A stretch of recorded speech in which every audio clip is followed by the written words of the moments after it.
A Happy Boy by Bjørnstjerne Bjørnson. Translated from the Norse by Rasmus B. Anderson. Chapter 1. His name was Oyvind, and he cried when he was born. But no sooner did he sit up on his mother's lap than he laughed, and when the candle was lit in the evening the room rang with his laughter, but he cried when he was not allowed to reach it. "Something remarkable will come of that boy," said his mother. A barren cliff, not a very high one, though, overhung the house where he was born. Fir and birch looked down upon the roof. The bird-cherries strewed flowers over it, and on the roof was a little goat belonging to Oyvind. It was kept there that it might not wander away, and Oyvind bore leaves and grass up to it. One fine day the goat leaped down and was off to the cliff. It went straight up and soon stood where it had never been before. Oyvind did not see the goat when he came out in the afternoon, and thought at once of the fox. He grew hot all over, and gazing about him cried, "Killy, killy, killy, killy, goat!" "Ba!" answered the goat from the brow of the hill, putting his head on one side and peering down. At the side of the goat there was kneeling a little girl. "Is this goat yours?" asked she. Oyvind opened wide his mouth and eyes, thrust both hands into his pants, and said, "Who are you?" "I am Marit, mother's young one, father's fiddle, the huddler of the house, granddaughter to Ole Nordistuen, of the Hildegards, 4 years old in the autumn, 2 days after the frost nights, I am." "Is that who you are?" cried he, drawing a long breath, for he had not ventured to take one while she was speaking. "Is this goat yours?" she again inquired. "Yes," replied he, raising his eyes. "I have taken such a liking to the goat. You will not give it to me?" "No, indeed I will not." She lay kicking up her heels and staring down at him, and presently she said, "But if I give you a twisted bun for the goat, can I have it then?" Oyvind was the son of poor people. He had tasted twisted bun only once in his life. That was when grandfather came to his house, and he had never eaten anything equal to it before or since. He fixed his eyes on the girl. "Let me see the bun first," said he. She was not slow in producing a large twisted bun that she held out in her hand. "Here it is," she cried, and tossed it down to him. "Oh, it broke in pieces!" exclaimed the boy, picking up every fragment with the utmost care. He could not help tasting the very smallest morsel, and it was so good that he had to try another piece, and before he knew it himself he had devoured the whole bun. "Now the goat belongs to me," said the girl. The boy paused with the last morsel in his mouth. The girl lay there laughing, and the goat stood by her side, with its white breast and shining brown hair, giving sidelong glances down. "Could you not wait a while?" begged the boy, his heart beginning to throb. Then the girl laughed more than ever, and hurriedly got up on her knees. "No, the goat is mine," said she, and threw her arms about it. Then loosening one of her garters, she fastened it around his neck. Oyvind watched her. She rose to her feet and began to tug at the goat. It would not go along with her, and stretched out its neck over the edge of the cliff toward Oyvind. "Ba!" said the goat. Then the little girl took hold of its hair with one hand, pulled at the garter with the other, and said prettily, "Come, now, goat, you shall go into the sitting room and eat from mother's dish and my apron." And then she sang, "Come, boy's pretty goatie, come, calf, my delight, come here, mewing pussy, in shoes snowy white. Yellow ducks, from your shelter, come forth, helter-skelter. Come, doves, ever beaming, with soft feathers gleaming.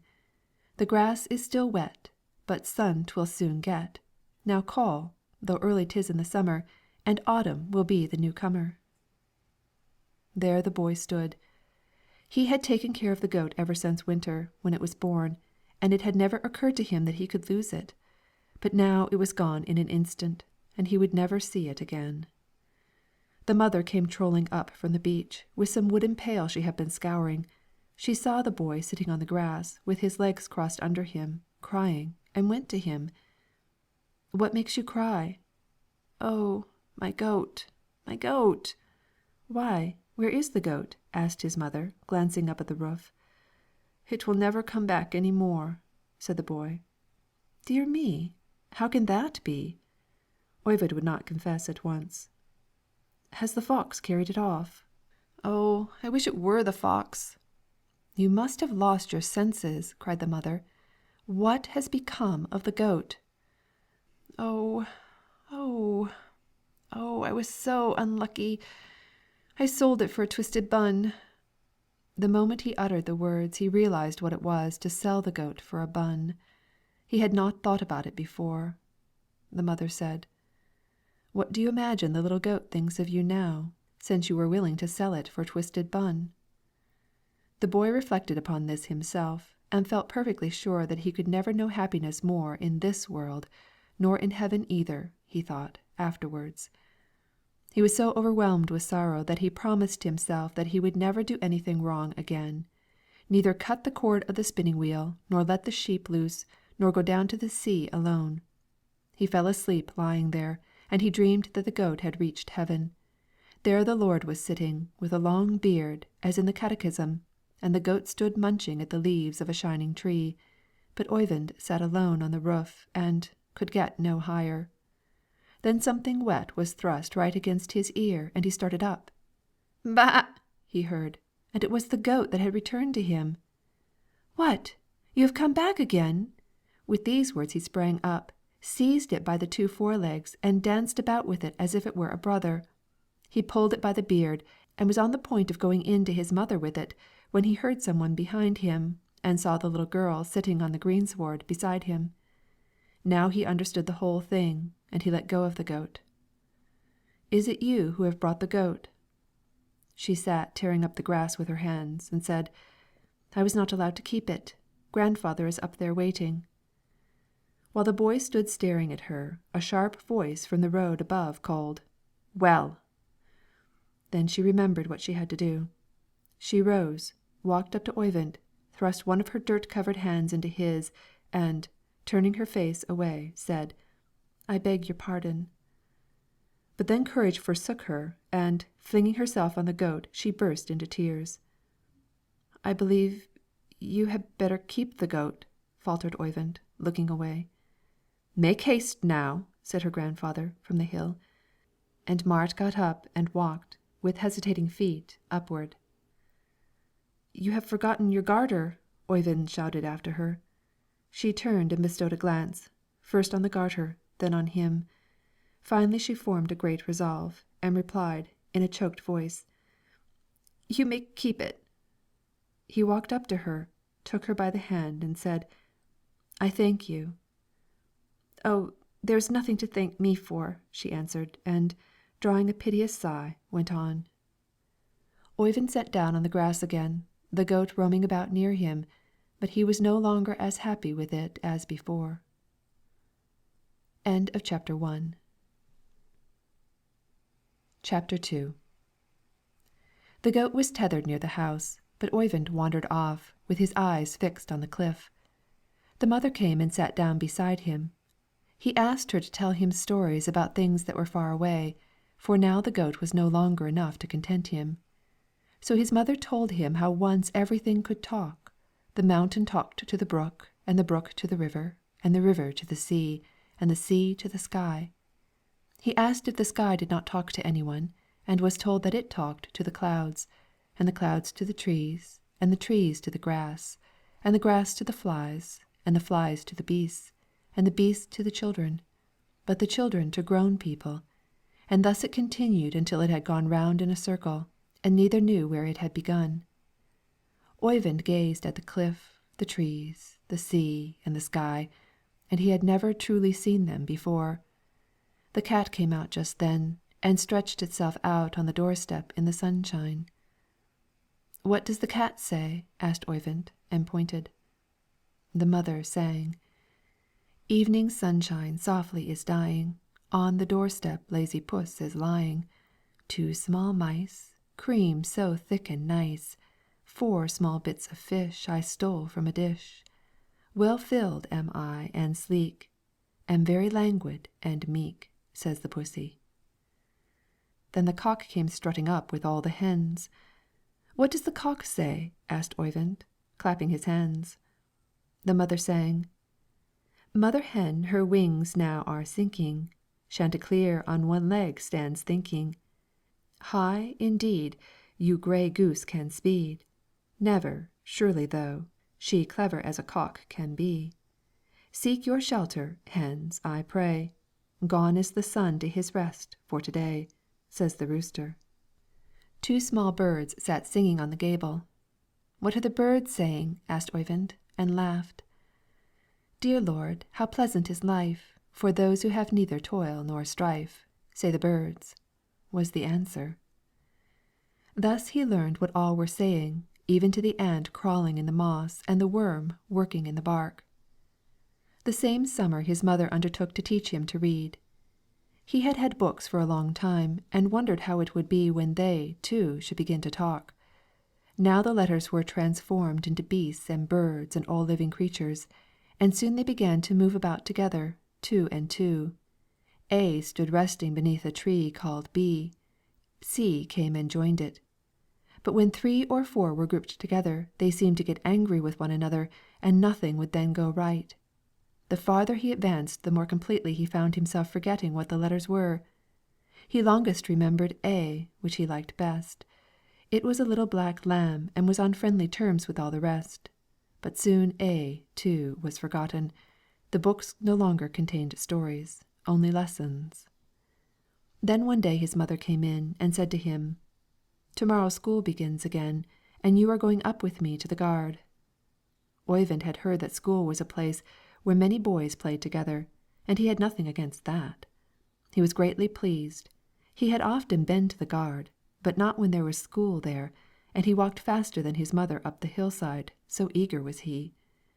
When they came to the house of the old people, who lived on their annuity, a loud buzzing, like that from the mill at home, met them, and he asked his mother what it was. "It is the children reading," answered she, and he was delighted, for thus it was that he had read before he learned the letters. On entering he saw so many children round a table that there could not be more at church. Others sat on their dinner pails along the wall. Some stood in little knots about an arithmetic table. The schoolmaster, an old grey-haired man, sat on a stool by the hearth, filling his pipe. They all looked up when Oyvind and his mother came in, and the clatter ceased as if the mill-stream had been turned off. Every eye was fixed on the newcomers. The mother saluted the schoolmaster, who returned her greeting. "I have come here to bring a little boy who wants to learn to read," said the mother. "What is the fellow's name?" asked the schoolmaster, fumbling down in his leathern pouch after tobacco. "Oyvind," replied the mother. "He knows his letters, and he can spell." "You do not say so!" exclaimed the schoolmaster. "Come here, you white-head." Oyvind walked up to him. The schoolmaster took him up on his knee and removed his cap. "What a nice little boy!" he said, stroking the child's hair. Oyvind looked up into his eyes and laughed. "Are you laughing at me?" The old man knit his brow as he spoke. "Yes, I am," replied Oyvind, with a merry peal of laughter. Then the schoolmaster laughed, too. The mother laughed. The children knew now that they had permission to laugh, and so they all laughed together. With this Oyvind was initiated into school. When he was to take his seat, all the scholars wished to make room for him. He on his part looked about for a long time, while the other children whispered and pointed. He turned in every direction, his cap in his hand, his book under his arm. "Well, what now?" asked the schoolmaster, who was again busied with his pipe. Just as the boy was turning toward the schoolmaster, he espied, near the hearthstone close beside him, sitting on a little red-painted box, Marit with the many names. She had hidden her face behind both hands and sat peeping out at him. "I will sit here," cried Oyvind, promptly, and seizing a lunch-box he seated himself at her side. Now she raised the arm nearest a little and peered at him from under her elbow. Forthwith he, too, covered his face with both hands and looked at her from under his elbow. Thus they sat cutting up capers until she laughed, and then he laughed also. The other little folks noticed this, and they joined in the laughter. Suddenly a voice which was frightfully strong, but which grew milder as it spoke, interposed with, "Silence! Troll children! Wretches! Chatterboxes! Hush! And be good to me, sugar pigs!" It was the schoolmaster, who had a habit of flaring up, but became good-natured again before he was through. Immediately there was quiet in the school, until the pepper grinders again began to go. They read aloud, each from his book, the most delicate trebles piping up, the rougher voices drumming louder and louder in order to gain the ascendancy, and here and there one chimed in, louder than the others. In all his life Oyvind had never had such fun. "Is it always so here?" he whispered to Marit. "Yes, always," said she. Later they had to go forward to the old schoolmaster and read. A little boy was afterwards appointed to teach them to read, and then they were allowed to go and sit quietly down again. "I have a goat now myself," said Marit. "Have you?" "Yes, but it is not as pretty as yours." "Why do you never come up to the cliff again?" "Grandfather is afraid I might fall over." "Why, it is not so very high." "Grandfather will not let me, nevertheless." "Mother knows a great many songs," said Oyvind. "Grandfather does too, I can tell you." "Yes, but he does not know mother's songs." "Grandfather knows one about a dance. Do you want to hear it?" "Yes, very much." "Well, then, come nearer this way, that the schoolmaster may not see us." He moved close to her, and then she recited a little snatch of a song 4 or 5 times until the boy learned it, and it was the first thing he learned at school. "Dance!" cried the fiddle. Its strings were all quaking, the lensmand's son making spring up and say "Ho!" "Stay!" called out Ola, and tripped him up lightly. The girls laughed out brightly, the lensman laid low. "Hop!" then said Eric, his heel upward flinging, the beams fell to ringing, the walls gave a shriek. "Stop!" shouted Elling, his collar then grasping, and held him up, gasping, "Why, you're far too weak." "Hey!" spoke up Rasmus, fair Randy then seizing, "Come, give without teasing that kiss, oh, you know." "Nay," answered Randy, and boxing him smartly, dashed off, crying tartly, "Take that now, and go." "Up, youngsters!" cried the schoolmaster. "This is the first day, so you shall be let off early, but first we must say a prayer and sing." The whole school was now alive. The little folks jumped down from the benches, ran across the floor, and all spoke at once. "Silence, little gypsies, young rascals, yearlings! Be still and walk nicely across the floor, little children," said the schoolmaster, and they quietly took their places. After which the schoolmaster stood in front of them and made a short prayer. Then they sang. The schoolmaster started the tune in a deep bass. All the children folding their hands joined in. Oyvind stood at the foot, near the door, with Marit looking on. They also clasped their hands, but they could not sing. This was the first day at school. End of chapter 2. Chapter 3. Oyvind grew and became a clever boy. He was among the first scholars at school, and at home he was faithful in all his tasks. This was because at home he loved his mother, and at school the schoolmaster. He saw but little of his father, who was always either off fishing or was attending to the mill, where half the parish had their grinding done. What had the most influence on his mind in these days was the schoolmaster's history, which his mother related to him one evening as they sat by the hearth. It sank into his books, it thrust itself beneath every word the schoolmaster spoke. It lurked in the schoolroom when all was still. It caused him to be obedient and reverent, and to have an easier apprehension, as it were, of everything that was taught him. The history ran thus. The schoolmaster's name was Baard, and he once had a brother whose name was Anders. They thought a great deal of each other. They both enlisted. They lived together in the town, and took part in the war, both being made corporals, and serving in the same company. On their return home after the war, everyone thought they were two splendid fellows. Now their father died. He had a good deal of personal property, which was not easy to divide, but the brothers decided, in order that this should be no cause of disagreement between them, to put the things up at auction, so that each might buy what he wanted, and the proceeds would be divided between them. No sooner said than done. Their father had owned a large gold watch, which had a widespread fame, because it was the only gold watch people in that part of the country had seen, and when it was put up many a rich man tried to get it until the two brothers began to take part in the bidding, then the rest ceased. Now, Baard expected Anders to let him have the watch, and Anders expected the same of Baard, every bid in his turn to put the other to the test, and they looked hard at each other while bidding.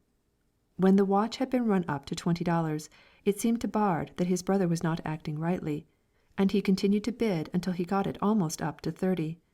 As Anders kept on, it struck Baard that his brother could not remember how kind he had always been to him, nor that he was the elder of the two, and the watch went up to over $30. Anders still kept on. Then Baard suddenly bid $40, and ceased to look at his brother.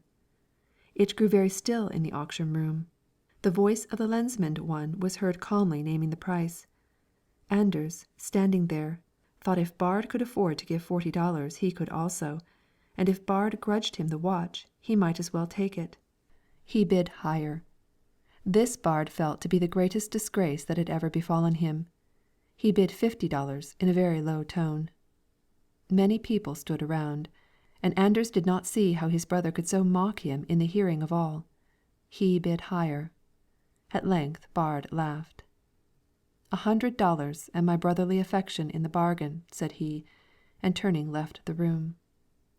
A little later some one came out, just as he was engaged in saddling the horse he had bought a short time before.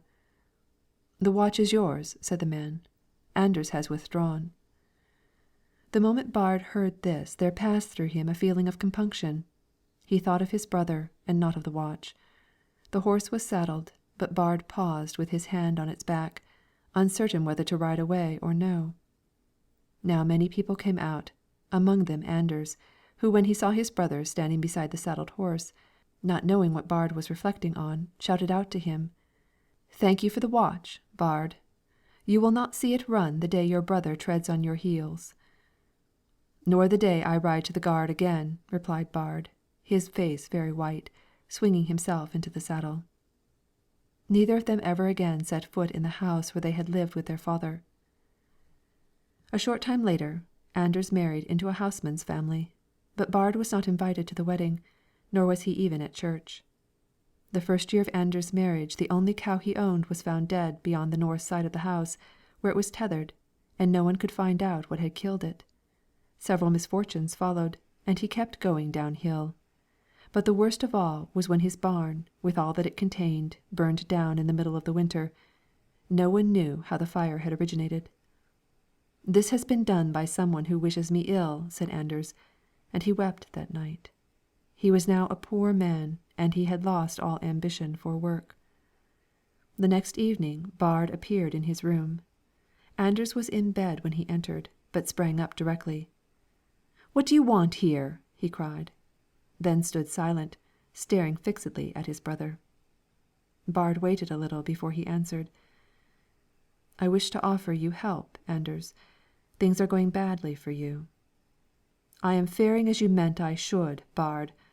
Go. I am not sure that I can control myself." "You mistake, Anders.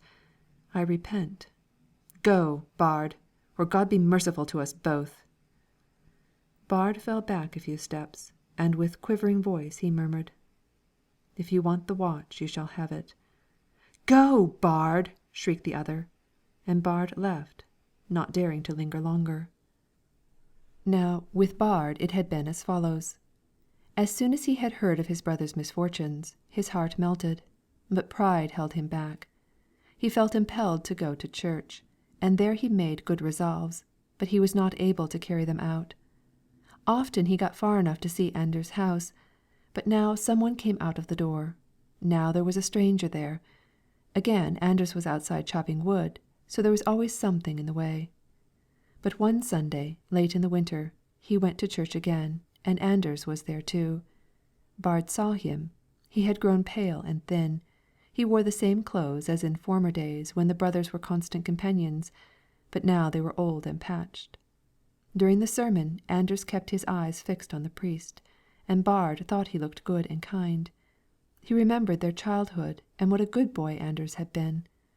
Baard went to communion that day, and he made a solemn vow to his God that he would be reconciled with his brother whatever might happen.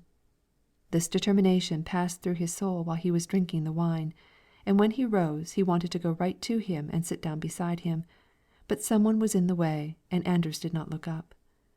After the service, too, there was something in the way. There were too many people.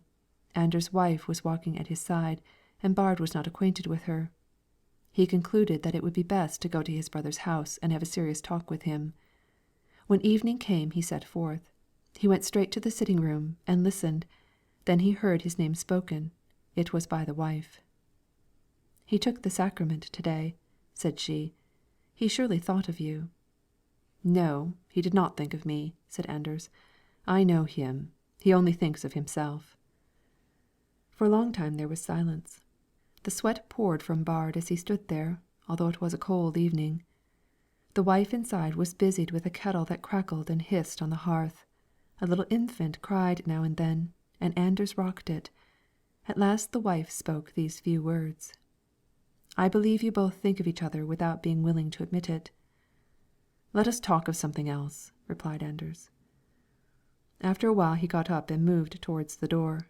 Baard was forced to hide in the woodshed, but to that very place Anders came to get an armful of wood. Baard stood in the corner and saw him distinctly.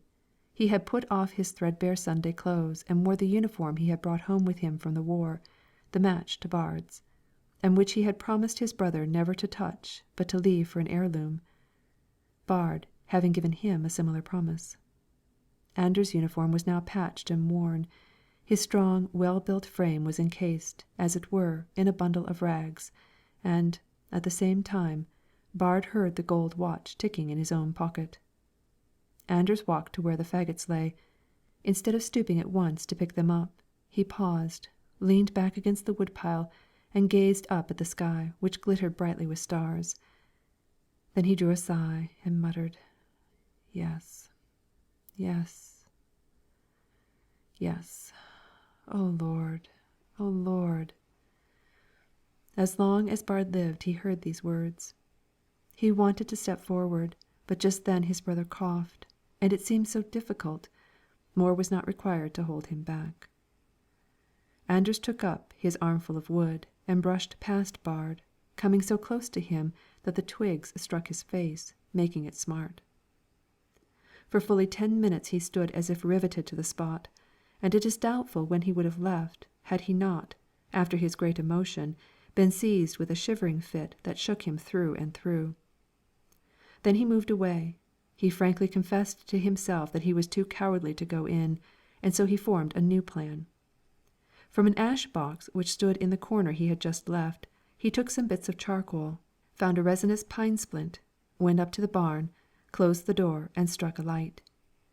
When he had lit the pine splint, he held it up to find the wooden peg where Anders hung his lantern when he came early in the morning to thresh. Baard took his gold watch and hung it on the peg, blew out his light and left, and then he felt so relieved that he bounded over the snow like a young boy. The next day he heard that the barn had burned to the ground during the night. No doubt sparks had fallen from the torch that had lit him while he was hanging up his watch. This so overwhelmed him that he kept his room all day like a sick man, brought out his hymn book, and sang until the people in the house thought he had gone mad. But in the evening he went out. It was bright moonlight. He walked to his brother's place, dug in the ground where the fire had been, and found, as he had expected, a little melted lump of gold. It was the watch. It was with this in his tightly closed hand that he went in to his brother, imploring peace, and was about to explain everything. A little girl had seen him digging in the ashes. Some boys on their way to a dance had noticed him go down toward the place the preceding Sunday evening. The people in the house where he lived testified how curiously he had acted on Monday, and as everyone knew that he and his brother were bitter enemies, information was given and a suit instituted. No one could prove anything against Baard, but a suspicion rested on him. Less than ever, now, did he feel able to approach his brother. Anders had thought of Baard when the barn was burned, but he had spoken of it to no one. When he saw him enter his room the following evening, pale and excited, he immediately thought, "Now he is smitten with remorse, but for such a terrible crime against his brother he shall have no forgiveness." Afterwards he heard how people had seen Baard go down to the barn the evening of the fire, and, although nothing was brought to light at the trial, Anders firmly believed his brother to be guilty. They met at the trial, Baard in his good clothes, Anders in his patched ones. Baard looked at his brother as he entered, and his eyes wore so piteous an expression of entreaty that Anders felt it in the inmost depths of his heart. He does not want me to say anything, thought Anders, and when he was asked if he suspected his brother of the deed, he said loudly and decidedly, "No." Anders took to hard drinking from that day, and was soon far off on the road to ruin. Still worse was it with Baard. Although he did not drink, he was scarcely to be recognized by those who had known him before.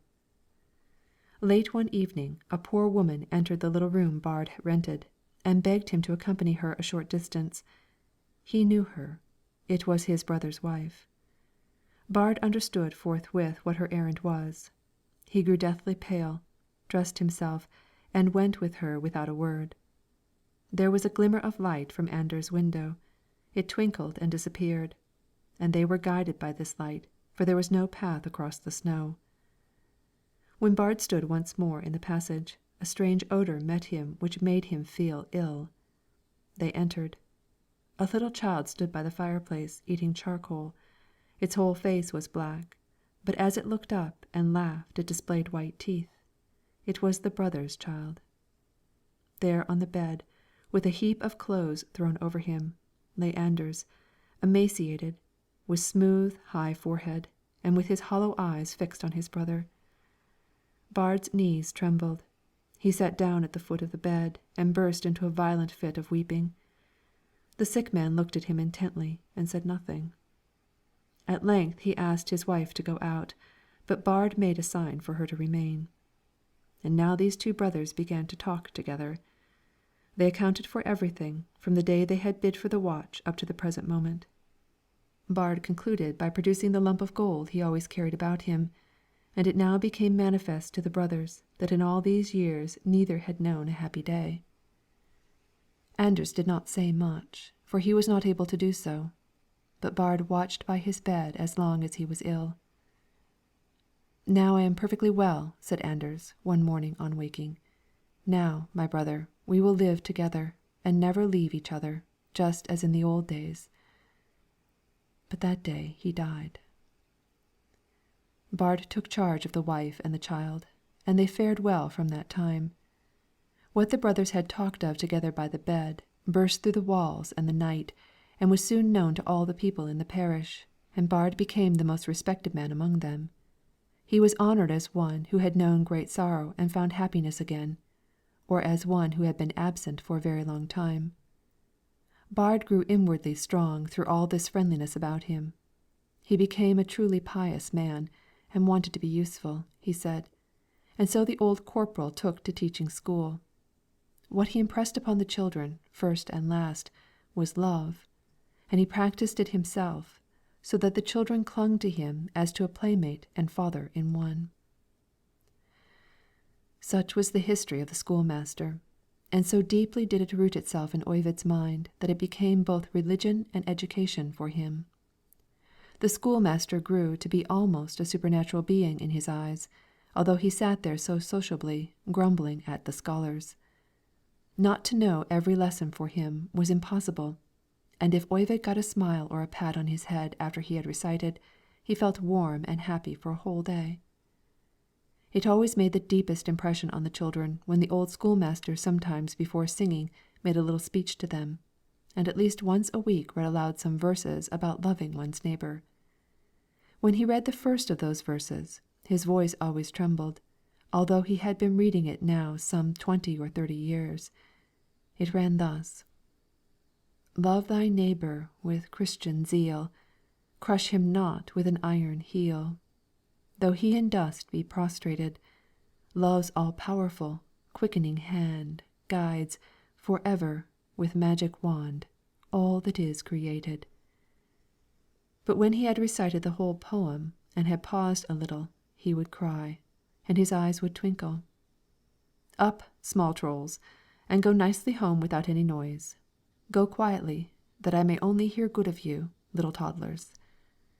But when they were making the most noise in hunting up their books and dinner pails, he shouted above it all, "Come again to morrow, as soon as it is light, or I will give you a thrashing. Come again in good season, little girls and boys, and then we will be industrious." End of chapter 3. Chapter 4. Of Oyvind's further progress, until a year before confirmation, there is not much to report. He studied in the morning, worked through the day, and played in the evening. As he had an unusually sprightly disposition, it was not long before the neighbouring children fell into the habit of resorting in their playtime to where he was to be found. A large hill sloped down to the bay in front of the place, bordered by the cliff on one side and the wood on the other, as before described. And all winter long, on pleasant evenings and on Sundays, this served as coasting ground for the parish young folk. Oyvind was master of the hill, and he owned 2 sleds, Fleetfoot and Idler. The latter he loaned out to large parties, the former he managed himself, holding Marit on his lap. The first thing Oyvind did in those days on awaking was to look out and see whether it was thawing, and if it was grey and lowering over the bushes beyond the bay, or if he heard a dripping from the roof, he was long about dressing, as though there was nothing to be accomplished that day. But if he awoke, especially on a Sunday, to crisp, frosty, clear weather, to his best clothes and no work, only catechism or church in the morning, with the whole afternoon and evening free, then the boy made one spring out of bed, donned his clothes in a hurry as if for a fire, and could scarcely eat a mouthful. As soon as afternoon had come, and the first boy on skis drew in sight along the roadside, swinging his guide pole above his head, and shouting so that echoes resounded through the mountain ridges about the lake, and then another on the road on a sled, and still another, and another, off started Oyvind with Fleetfoot, bounded down the hill, and stopped among the last comers with a long, ringing shout that pealed from ridge to ridge all along the bay, and died away in the far distance. Then he would look round for Marit, but when she had come, he paid no further attention to her. At last there came a Christmas, when Oyvind and Marit might be about 16 or 17, and both were to be confirmed in the spring. The 4th day after Christmas, there was a party at the Upper Heidegards, at Marit's grandparents', by whom she had been brought up, and who had been promising her this party for 3 years, and now at last had to give it during the holidays.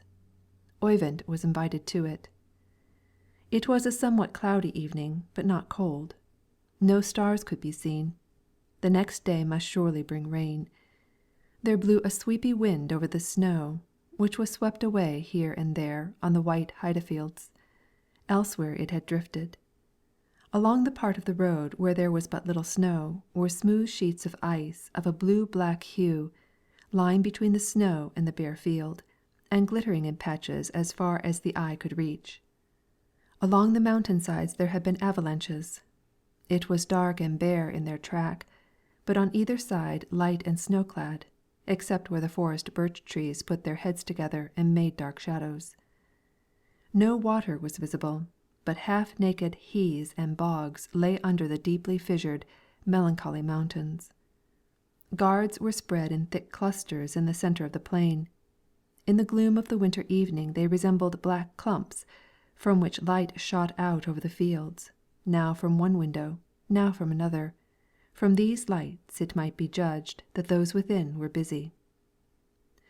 Young people, grown up and half grown up, were flocking together from diverse directions. Only a few of them came by the road. The others had left it at least when they approached the guards, and stole onward, one beside the stable, a couple near the storehouse. Some stayed for a long time behind the barn, screaming like foxes. Others answered from afar like cats. One stood behind the smoke-house, barking like a cross old dog whose upper notes were cracked. And at last all joined in a general chase. The girls came sauntering along in large groups, having a few boys, mostly smart ones, with them, who had gathered about them on the road in order to appear like young men. When such a bevy of girls arrived at the gard and one or two of the grown youths saw them, the girls parted, flew into the passages or down in the garden, and had to be dragged thence into the house, one by one.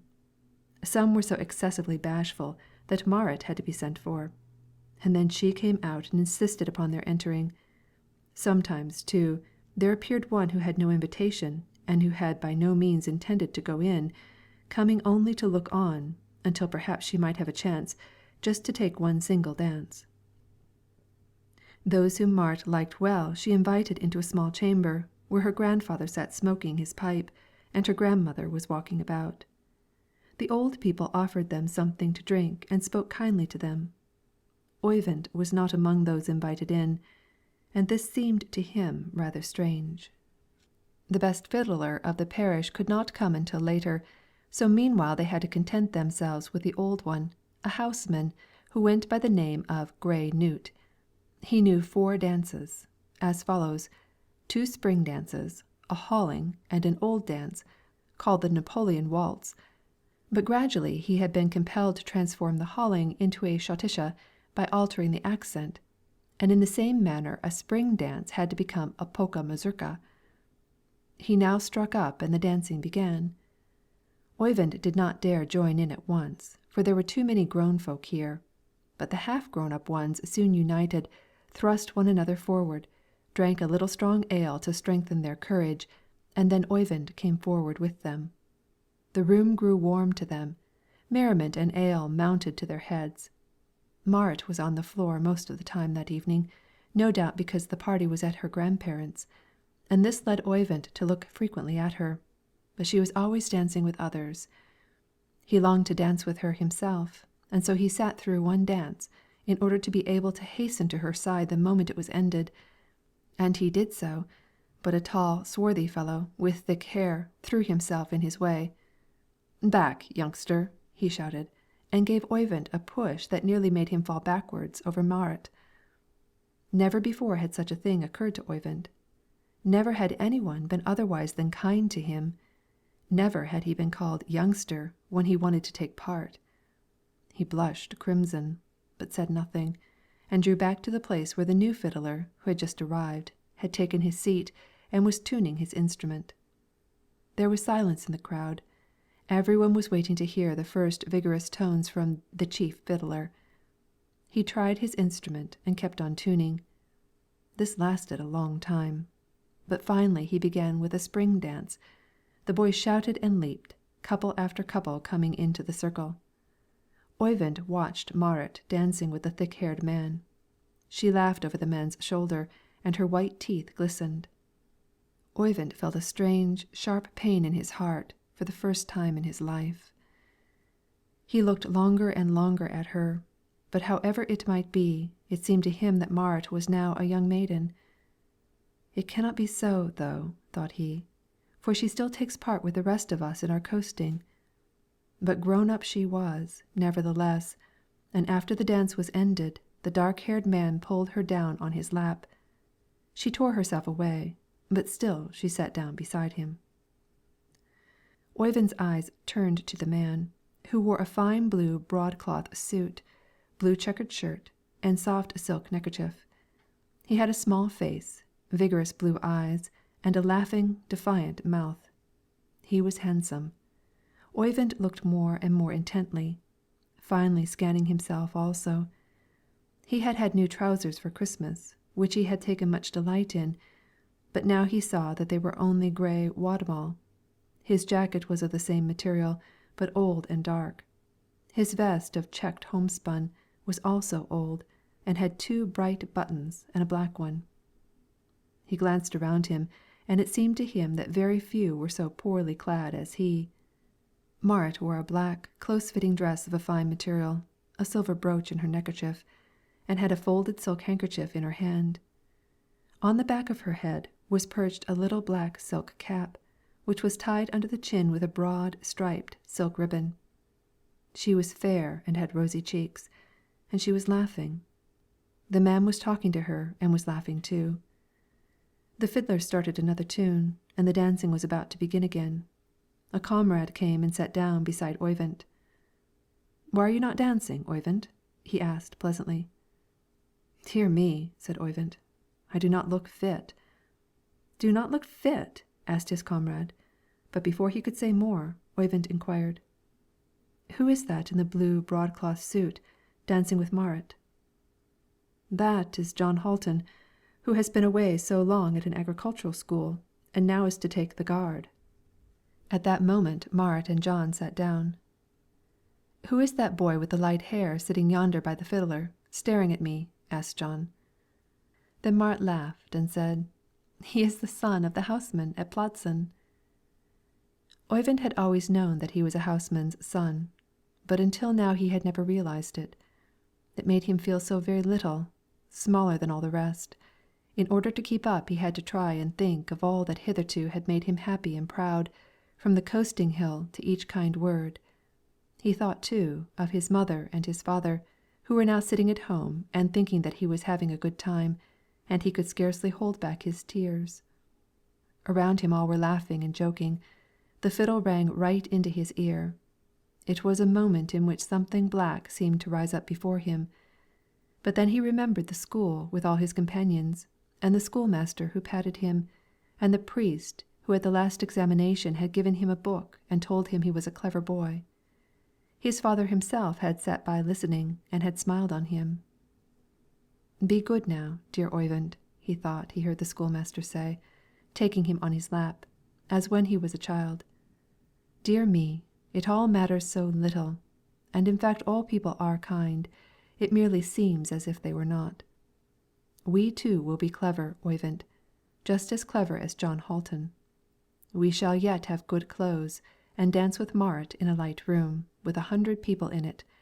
We will smile and talk together. There will be a bride and bridegroom, a priest, and I will be in the choir smiling upon you, and mother will be at home, and there will be a large guard with 20 cows, 3 horses, and Marit as good and kind as at school." The dancing ceased. Oyvind saw Marit on the bench in front of him, and Jon by her side with his face up close to hers. Again there came that great burning pain in his breast, and he seemed to be saying to himself, "It is true, I am suffering." Just then Marit rose, and she came straight up to him. She stooped over him. "You must not sit there staring so fixedly at me," she said. "You might know that people are noticing it. Take some one now and join the dancers." He made no reply, but he could not keep back the tears that welled up in his eyes as he looked at her. Marit had already risen to go when she saw this, and paused. Suddenly she grew as red as fire, turned and went back to her place, but having arrived there she turned again and took another seat. Jon followed her forthwith. Oyvind got up from the bench, passed through the crowd, out in the grounds, sat down on a porch, and then, not knowing what he wanted there, rose, but sat down again, thinking he might just as well sit there as anywhere else. He did not care about going home, nor did he desire to go in again. It was all one to him. He was not capable of considering what had happened. He did not want to think of it. Neither did he wish to think of the future, for there was nothing to which he looked forward. "But what, then, is it I am thinking of?" he queried, half aloud, and when he heard his own voice he thought, "You can still speak. Can you laugh?"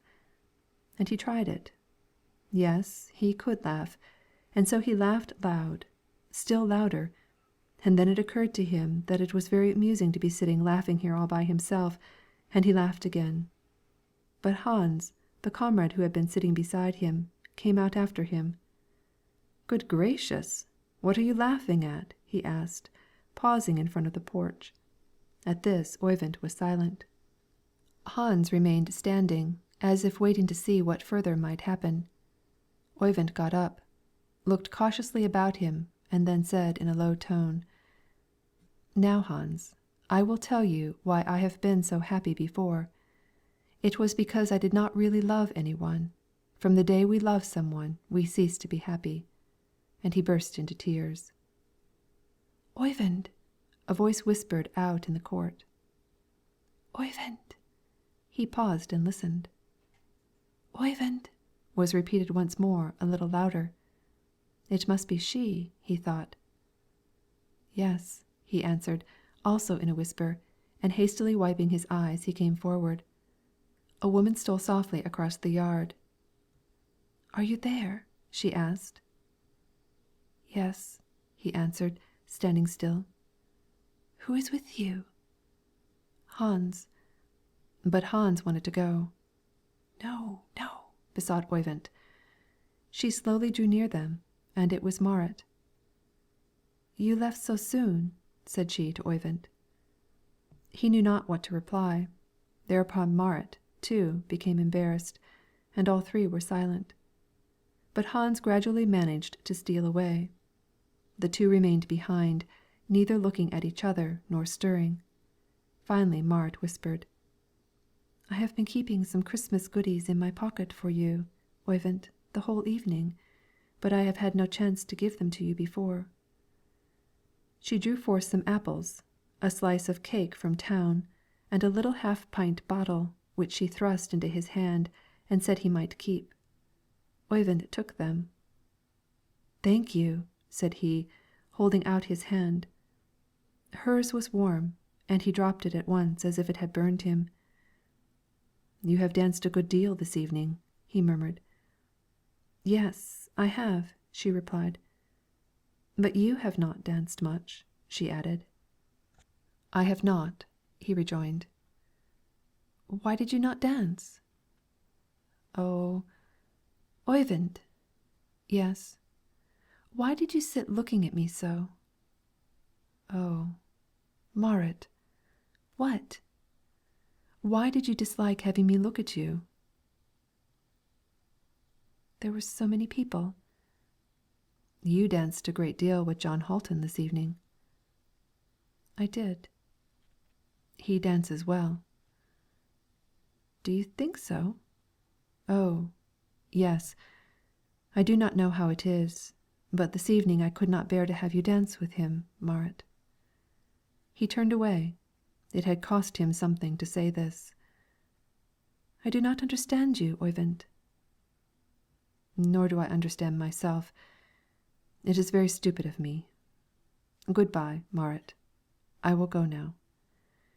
He made a step forward without looking round. Then she called after him, "You make a mistake about what you saw." He stopped.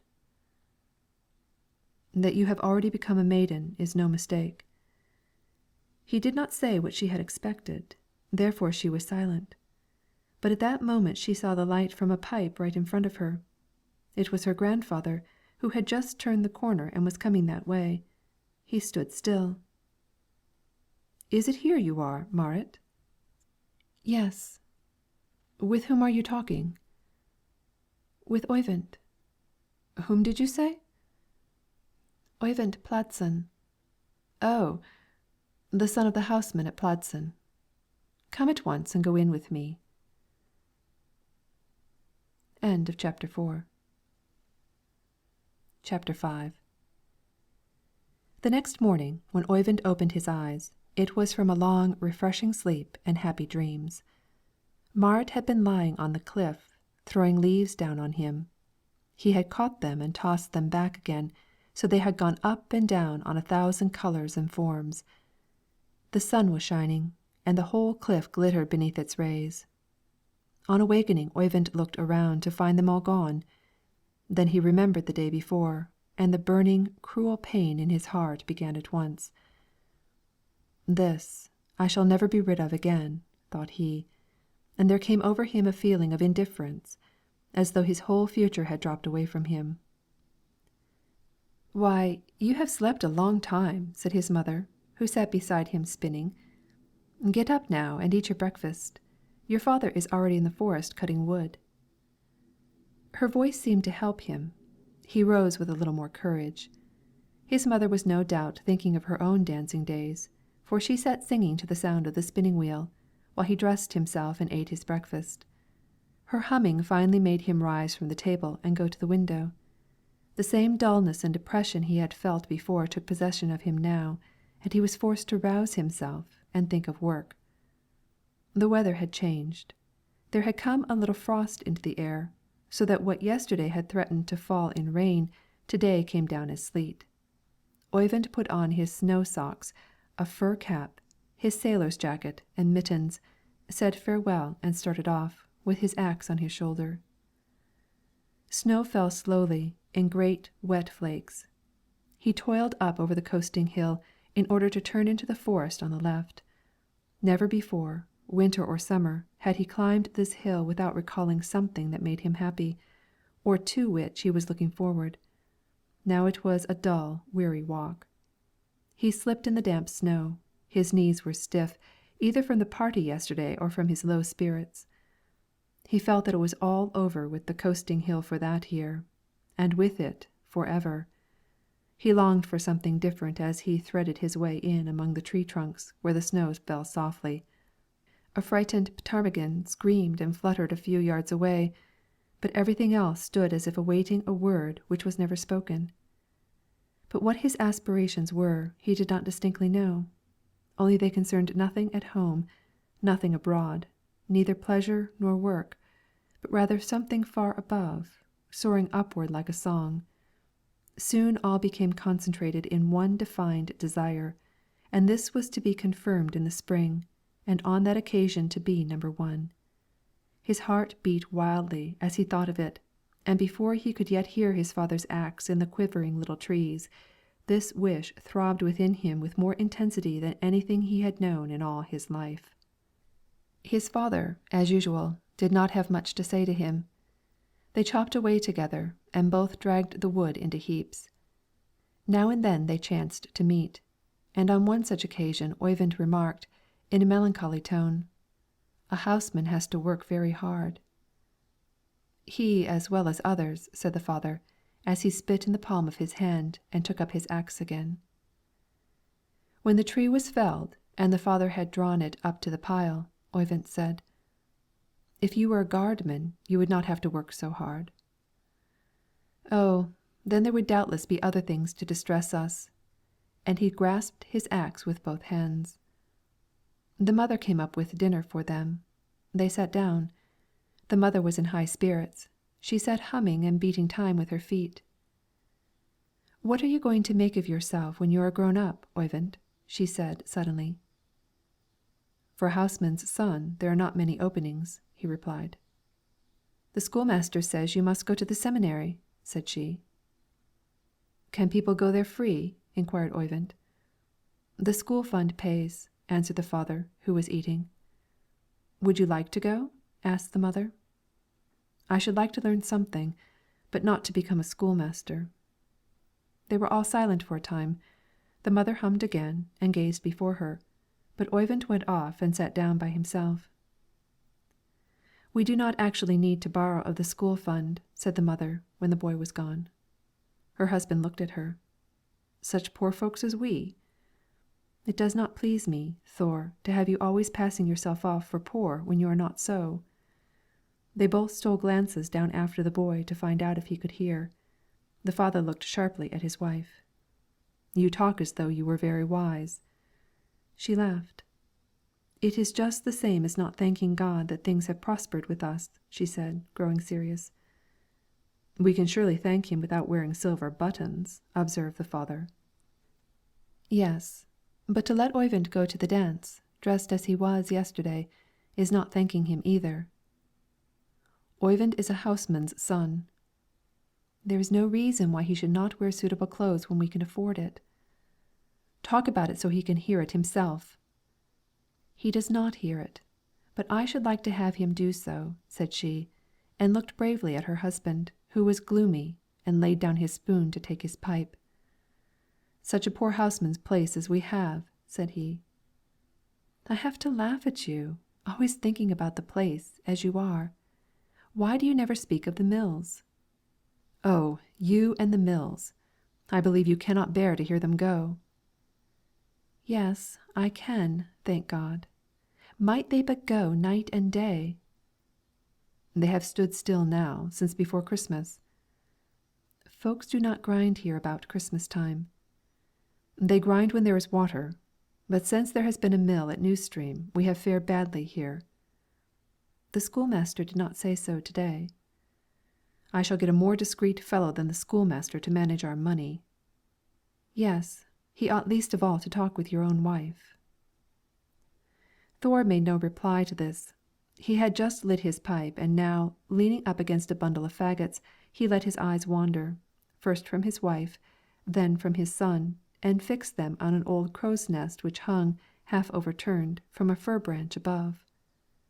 Oyvind sat by himself, with the future stretching before him like a long, smooth sheet of ice, across which for the first time he found himself sweeping onward from shore to shore.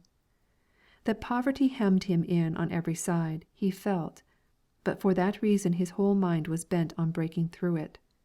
From Marit it had undoubtedly parted him for ever.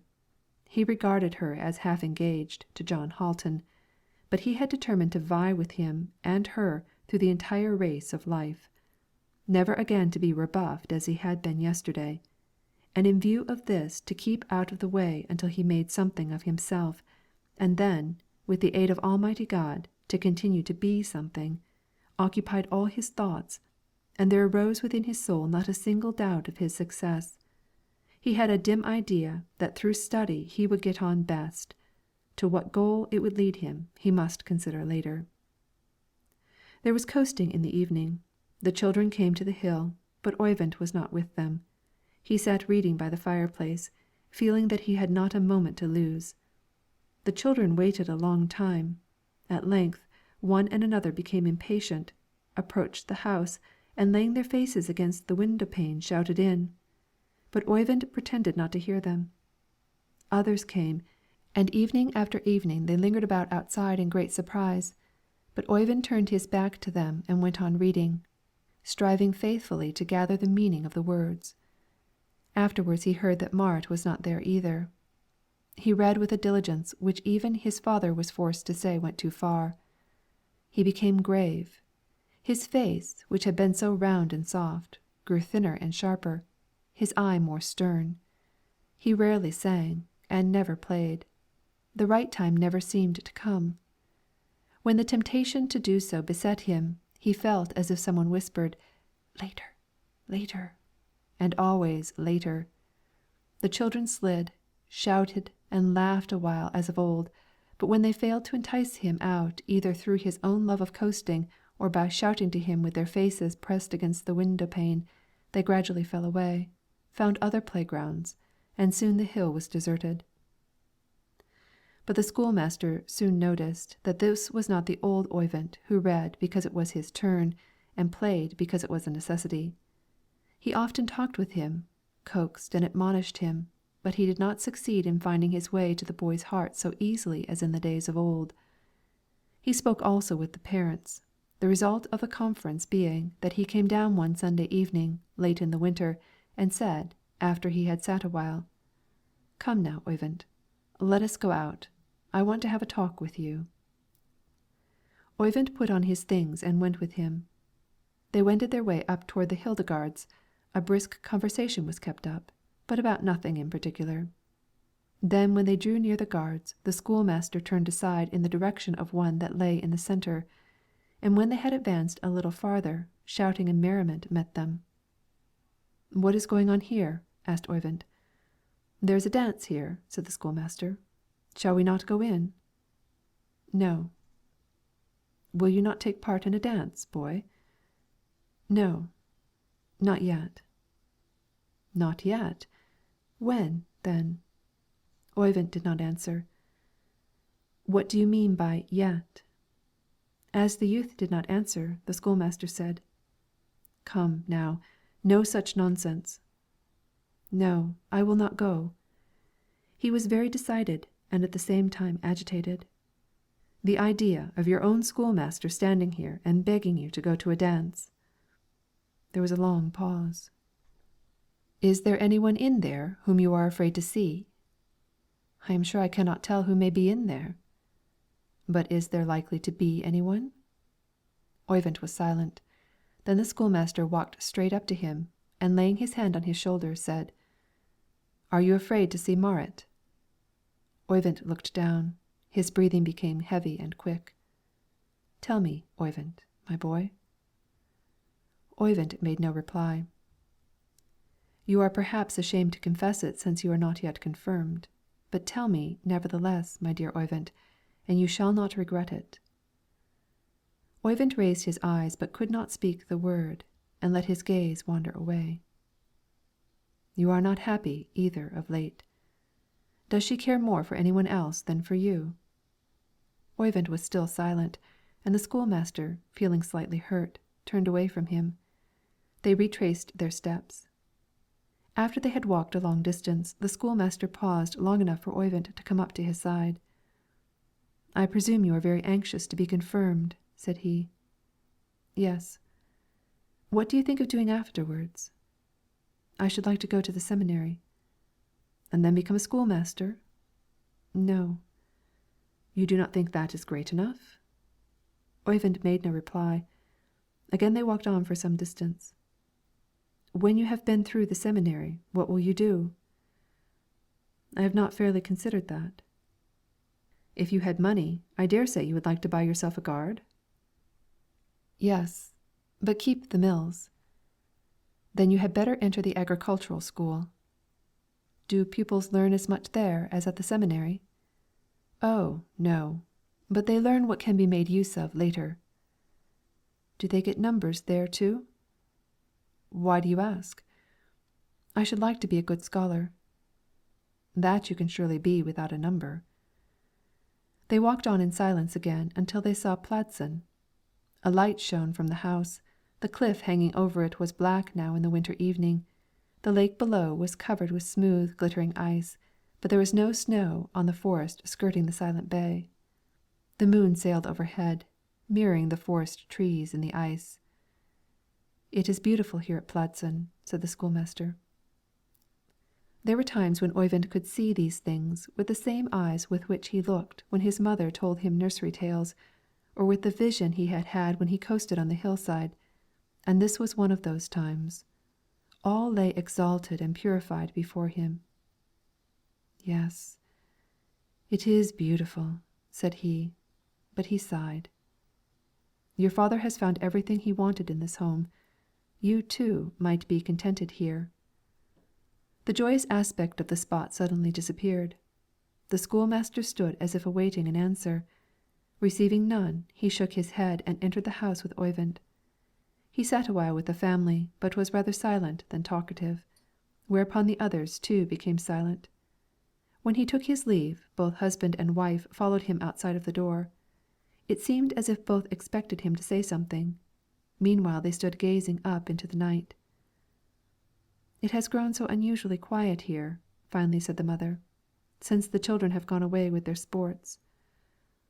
"Nor have you a child in the house any longer, either," said the schoolmaster. The mother knew what he meant. "Oyvind has not been happy of late," said she. "Ah, no. He who is ambitious never is happy." And he gazed up with an old man's calmness into God's peaceful heavens above. End of chapter 5. Chapter 6. Half a year later, in the autumn it was, the confirmation had been postponed until then, the candidates for confirmation of the main parish sat in the parsonage servants' hall, waiting examination. Among them was Oyvind Pladsen and Marit Hildegards. Marit had just come down from the priest, from whom she had received a handsome book and much praise. She laughed and chatted with her girl friends on all sides, and glanced around among the boys. Marit was a full-grown girl, easy and frank in her whole address, and the boys as well as the girls knew that John Halton, the best match in the parish, was courting her. Well might she be happy as she sat there. Down by the door stood some girls and boys who had not passed. They were crying, while Marit and her friends were laughing. Among them was a little boy in his father's boots and his mother's Sunday kerchief.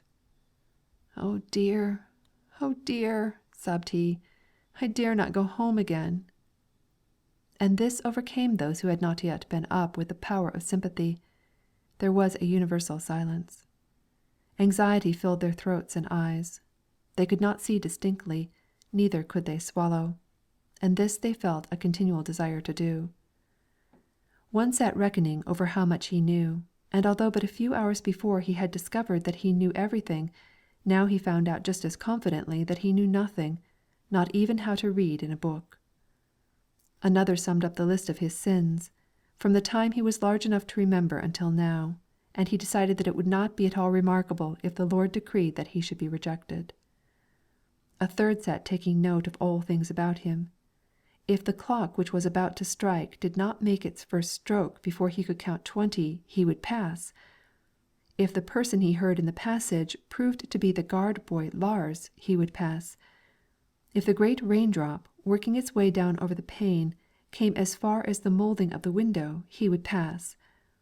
The final and decisive proof was to be if he succeeded in twisting his right foot about the left, and this it was quite impossible for him to do. A fourth was convinced in his own mind that if he was only questioned about Joseph in Bible history, and about baptism in the Catechism, or about Saul, or about domestic duties, or about Jesus, or about the commandments, he still sat rehearsing when he was called. A fifth had taken a special fancy to the Sermon on the Mount. He had dreamed about the Sermon on the Mount. He was sure of being questioned on the Sermon on the Mount, but he kept repeating the Sermon on the Mount to himself. He had to go out of doors and read over the Sermon on the Mount, when he was called up to be examined on the great and small prophets. A sixth thought of the priest who was an excellent man and knew his father so well. He thought, too, of the schoolmaster who had such a kindly face, and of God who was all goodness and mercy, and who had aided so many before both Jacob and Joseph. And then he remembered that his mother and brothers and sisters were at home praying for him, which surely must help. The seventh renounced all he had meant to become in this world. Once he had thought that he would like to push on as far as being a king, once as far as general or priest. Now that time was over. But even to the moment of his coming here he had thought of going to sea and becoming a captain, perhaps a pirate, and acquiring enormous riches. Now he gave up first the riches, then the pirate, then the captain, then the mate. He paused at sailor, at the utmost boatswain.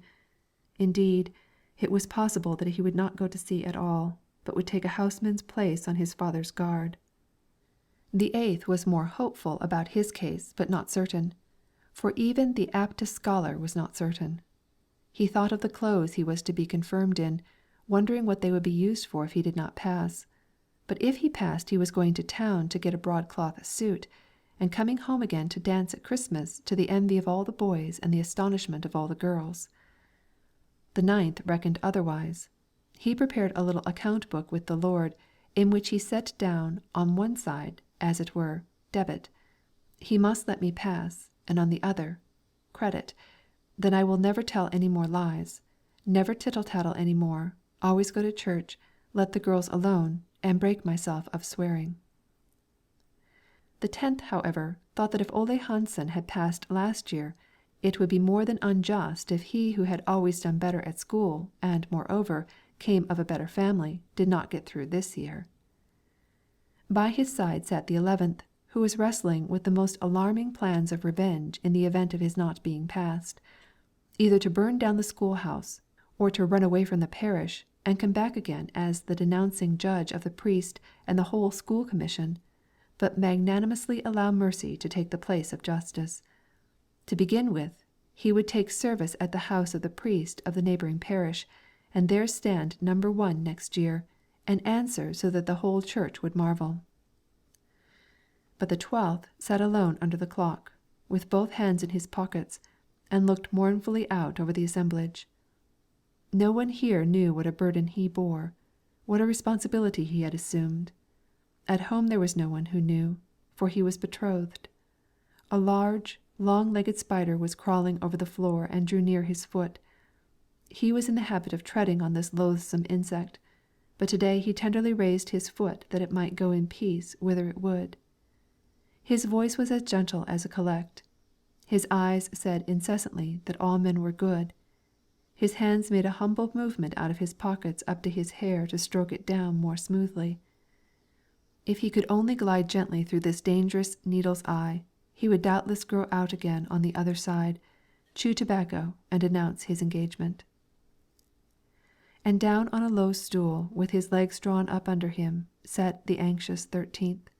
His little flashing eyes sped round the room, 3 times each second, and through the passionate, obstinate head stormed in motley confusion the combined thoughts of the other 12, from the mightiest hope to the most crushing doubt, from the humblest resolves to the most devastating plans of revenge, and, meanwhile, he had eaten up all the loose flesh on his right thumb, and was busied now with his nails, sending large pieces across the floor. Oyvind sat by the window. He had been upstairs and had answered everything that had been asked of him, but the priest had not said anything, neither had the schoolmaster. For more than half a year he had been considering what they both would say when they came to know how hard he had toiled, and he felt now deeply disappointed as well as wounded. There sat Marit, who for far less exertion and knowledge had received both encouragement and reward. It was just in order to stand high in her eyes that he had striven, and now she smilingly won what he had labored with so much self-denial to attain. Her laughter and joking burned into his soul. The freedom with which she moved about pained him. He had carefully avoided speaking with her since that evening. It would take years, he thought, but the sight of her sitting there so happy and superior weighed him to the ground, and all his proud determinations dropped like leaves after a rain. He strove gradually to shake off his depression. Everything depended on whether he became number 1 to-day, and for this he was waiting. It was the schoolmaster's wont to linger a little while after the rest with the priest to arrange about the order of the young people, and afterwards to go down and report the result. It was, to be sure, not the final decision, merely what the priest and he had for the present agreed upon. The conversation became livelier after a considerable number had been examined and passed, but now the ambitious ones plainly distinguished themselves from the happy ones. The latter left as soon as they found company, in order to announce their good fortune to their parents, or they waited for the sake of others who were not yet ready. The former, on the contrary, grew more and more silent, and their eyes were fixed in suspense on the door. At length the children were all through. The last had come down, and so the schoolmaster must now be talking with the priest. Oyvind glanced at Marit. She was just as happy as before, but she remained in her seat, whether waiting for her own pleasure or for some one else, he knew not. How pretty Marit had become! He had never seen so dazzlingly lovely a complexion. Her nose was slightly turned up, and a dainty smile played about the mouth. She kept her eyes partially closed when not looking directly at anyone, but for that reason her gaze always had unsuspected power when it did come, and, as though she wished herself to add that she meant nothing by this, she half smiled at the same moment. Her hair was rather dark than light, but it was wavy and crept far over the brow on either side, so that, together with the half-closed eyes, it gave the face a hidden expression that one could never weary of studying. It never seemed quite sure whom it was she was looking for when she was sitting alone and among others, nor what she really had in mind when she turned to speak to any one, for she took back immediately, as it were, what she gave. Under all this John Halton is hidden, I suppose, thought Oyvind, but still stared constantly at her. Now came the schoolmaster. All left their places and stormed about him. "What number am I? And I? And I? I?" "Hush, you overgrown young ones. No uproar here. Be quiet, and you shall hear about it, children." He looked slowly around.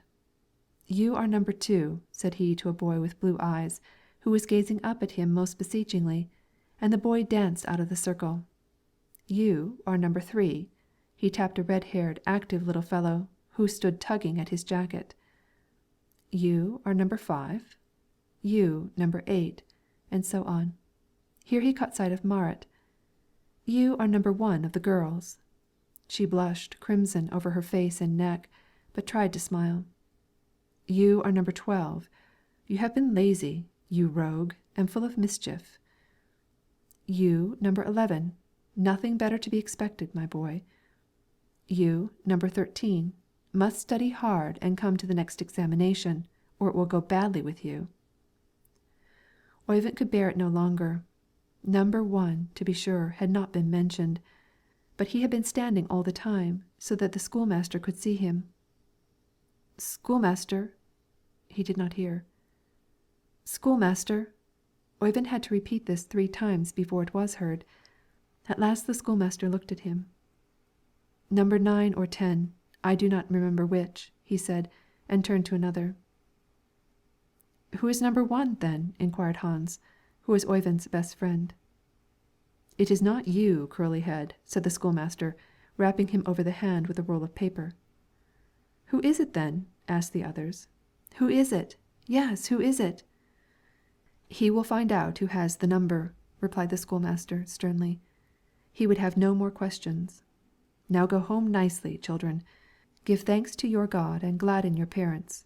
Thank your old schoolmaster, too. You would have been in a pretty fix had it not been for him." They thanked him, laughed, and went their way jubilantly, for at this moment when they were about to go home to their parents they all felt happy. Only one remained behind, who could not at once find his books, and who, when he had found them, sat down as if he must read them over again. The schoolmaster went up to him. "Well, Oyvind, are you not going with the rest?" There was no reply. "Why do you open your books?" "I want to find out what I answered wrong to-day." "You answered nothing wrong." Then Oyvind looked at him. Tears filled his eyes, but he gazed intently at the schoolmaster, while one by one trickled down his cheeks, and not a word did he say. The schoolmaster sat down in front of him. "Are you not glad that you passed?" There was a quivering about the lips, but no reply. "Your mother and father will be very glad," said the schoolmaster, and looked at Oyvind. The boy struggled hard to gain power of utterance. Finally he asked in low, broken tones, "Is it because I am only a houseman's son that I only stand number 9 or 10?" "No doubt that was it," replied the schoolmaster. "Then it is of no use for me to work," said Oyvind drearily, and all his bright dreams vanished. Suddenly he raised his head, lifted his right hand, and bringing it down on the table with all his might, flung himself forward on his face and burst into passionate tears. The schoolmaster let him lie and weep as long as he would. It lasted a long time, but the schoolmaster waited until the weeping grew more childlike. Then taking Oyvind's head in both hands, he raised it and gazed into the tear-stained face. "Do you believe that it is God who has been with you now?" he said, drawing the boy affectionately toward him. Oyvind was still sobbing, but not so violently as before. His tears flowed more calmly, but he neither dared look at him who questioned nor answer. "This, Oyvind, has been a well-merited recompense. You have not studied from love of your religion, or of your parents. You have studied from vanity." There was silence in the room after every sentence the schoolmaster uttered. Oyvind felt his gaze resting on him, and he melted and grew humble under it. "With such wrath in your heart, you could not have come forward to make a covenant with your God. Do you think you could, Oyvind?" "No," the boy stammered, as well as he was able. "And if you stood there with vain joy over being number 1, would you not be coming forward with a sin?" "Yes, I should," whispered Oyvind, and his lips quivered. "You still love me, Oyvind?" "Yes." Here he looked up for the first time. "Then I will tell you that it was I who had you put down, for I am very fond of you, Oyvind." The other looked at him, blinked several times, and the tears rolled down in rapid succession. "You are not displeased with me for that?" "No." He looked up full in the schoolmaster's face, although his voice was choked. My dear child, I will stand by you as long as I live." The schoolmaster waited for Oyvind until the latter had gathered together his books. Then he said that he would accompany him home. They walked slowly along. At first Oyvind was silent and his struggle went on, but gradually he gained his self-control. He was convinced that what had occurred was the best thing that in any way could have happened to him, and before he reached home his belief in this had become so strong that he gave thanks to his God and told the schoolmaster so. "Yes, now we can think of accomplishing something in life," said the schoolmaster, "instead of playing blind man's bluff and chasing after numbers. What do you say to the seminary?" "Why, I should like very much to go there." "Are you thinking of the agricultural school?" "Yes." "That is, without doubt, the best. It provides other openings than a schoolmaster's position." "But how can I go there? I earnestly desire it, but I have not the means." "Be industrious and good, and I dare say the means will be found." Oyvind felt completely overwhelmed with gratitude. His eyes sparkled, his breath came lightly, he glowed with that infinite love that bears us along when we experience some unexpected kindness from a fellow creature. At such a moment we fancy that our whole future will be like wandering in the fresh mountain air. We are wafted along more than we walk. When they reached home both parents were within, and had been sitting there in quiet expectation, although it was during working hours of a busy time. The schoolmaster entered first. Oyvind followed. Both were smiling. "Well," said the father, laying aside a hymn book in which he had just been reading a Prayer for a Confirmation Candidate. His mother stood by the hearth, not daring to say anything. She was smiling, but her hand was trembling. Evidently she was expecting good news, but did not wish to betray herself.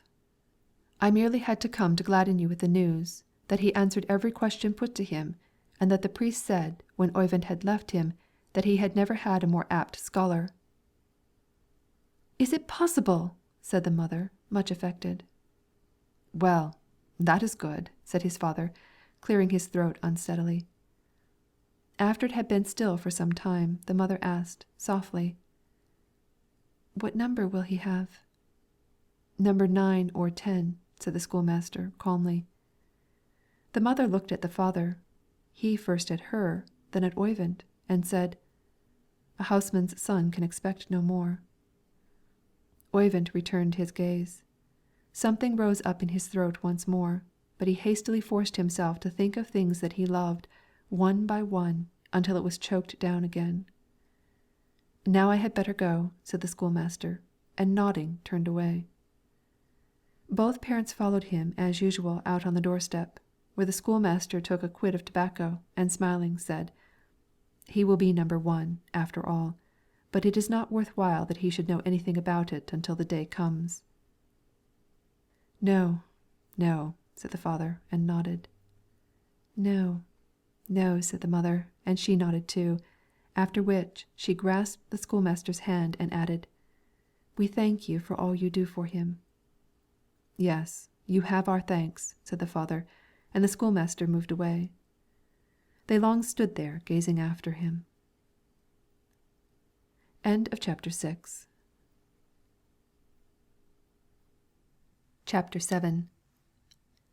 The schoolmaster had judged the boy correctly when he asked the priest to try whether Oyvind could bear to stand number 1.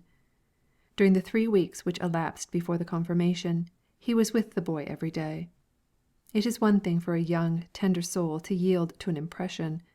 What through faith it shall attain is another thing. Many dark hours fell upon Oyvind before he learned to choose the goal of his future from something better than ambition and defiance. Often in the midst of his work he lost his interest and stopped short. What was it all for? What would he gain by it? And then presently he would remember the schoolmaster, his words and his kindness, and this human medium forced him to rise up again every time he fell from a comprehension of his higher duty. In those days while they were preparing at Pladsen for the confirmation, they were also preparing for Oyvind's departure for the agricultural school, for this was to take place the following day. Tailor and shoemaker were sitting in the family room, the mother was baking in the kitchen. the father working at a chest. There was a great deal said about what Oyvind would cost his parents in the next 2 years, about his not being able to come home the first Christmas, perhaps not the second either, and how hard it would be to be parted so long. They spoke also of the love Oyvind should bear his parents, who were willing to sacrifice themselves for their child's sake. Oyvind sat like one who had tried sailing out into the world on his own responsibility, but had been wrecked and was now picked up by kind people. Such is the feeling that humility gives, and with it comes much more. As the great day drew near, he dared call himself prepared, and also dared look forward with trustful resignation. Whenever Marit's image would present itself, he cautiously thrust it aside, although he felt a pang in so doing. He tried to gain practice in this, but never made any progress in strength. On the contrary, it was the pain that grew. Therefore he was weary the last evening, when, after a long self-examination, he prayed that the Lord would not put him to the test in this matter. The schoolmaster came as the day was drawing to a close. They all sat down together in the family room, after washing and dressing themselves neat and clean, as was customary the evening before going to communion or morning service. The mother was agitated, the father silent. Parting was to follow the morrow's ceremony, and it was uncertain when they could all sit down together again. The schoolmaster brought out the hymn books, read the service, sang with the family, and afterwards said a short prayer, just as the words came into his mind. These 4 people now sat together until late in the evening, the thoughts of each centering within. Then they parted with the best wishes for the coming day, and what it was to consecrate. Oyvind was obliged to admit, as he laid himself down, that he had never gone to bed so happy before. He gave this an interpretation of his own. He understood it to mean, I have never before gone to bed feeling so resigned to God's will and so happy in it. Marit's face at once rose up before him again, and the last thing he was conscious of was that he lay and examined himself, not quite happy, not quite, and that he answered, yes, quite. But again, not quite. Yes, quite. No, not quite. When he awoke, he at once remembered the day, prayed, and felt strong, as one does in the morning. Since the summer he had slept alone in the attic. Now he rose and put on his handsome new clothes, very carefully, for he had never owned such before. There was especially a round broadcloth jacket, which he had to examine over and over again before he became accustomed to it. He hung up a little looking-glass when he had adjusted his collar, and for the 4th time drew on his jacket. At sight of his own contented face, with the unusually light hair surrounding it, reflected and smiling in the glass, it occurred to him that this must certainly be vanity again. Yes, but people must be well dressed and tidy, he reasoned, drawing his face away from the glass, as if it were a sin to look in it. To be sure, but not quite so delighted with themselves for the sake of the matter. No, certainly not, but the Lord must also like to have one care to look well. That may be, but he would surely like it better to have you do so without taking so much notice of yourself. That is true, but it happens now because everything is so new. Yes, but you must gradually lay the habit aside. He caught himself carrying on such a self-examining conversation, now upon one theme, now upon another, so that not a sin should fall on the day and stain it, but at the same time he knew that he had other struggles to meet. When he came downstairs his parents sat all dressed, waiting breakfast for him. He went up to them, and taking their hands thanked them for the clothes, and received in return a "wear them out with good health" (footnote), a common expression among the peasantry of Norway, meaning "you are welcome." They sat down to table, prayed silently, and ate. The mother cleared the table and carried in the lunch-box for the journey to church. The father put on his jacket, the mother fastened her kerchief, they took their hymn-books, locked up the house, and started. As soon as they had reached the upper road they met the church-faring people, driving and walking, the confirmation candidates scattered among them, and in one group and another white-haired grandparents who had felt moved to come out on this great occasion. It was an autumn day without sunshine, as when the weather is about to change. Clouds gathered together and dispersed again. Sometimes out of one great mass were formed 20 smaller ones, which sped across the sky with orders for a storm. But below, on the earth, it was still calm. The foliage hung lifeless, not a leaf stirring. The air was a trifle sultry. People carried their outer wraps with them, but did not use them. An unusually large multitude had assembled round the church, which stood in an open space. But the confirmation children immediately went into the church in order to be arranged in their places before service began. Then it was that the schoolmaster, in a blue broadcloth suit, frock coat, and knee breeches, high shoes, stiff cravat, and a pipe protruding from his back coat pocket, came down towards them, nodded and smiled, tapped one on the shoulder, spoke a few words to another about answering loudly and distinctly, and meanwhile worked his way along to the poor box, where Oyvind stood answering all the questions of his friend Hans in reference to his journey. "Good day, Oyvind. How fine you look to-day." He took him by the jacket collar as if he wished to speak to him. "Listen. I believe everything good of you. I have been talking with the priest. You will be allowed to keep your place. Go up to number 1 and answer distinctly." Oyvind looked up at him amazed. The schoolmaster nodded. The boy took a few steps, stopped, a few steps more, stopped again. "Yes, it is surely so. He has spoken to the priest for me," and the boy walked swiftly up to his place. "You are to be number 1, after all," someone whispered to him.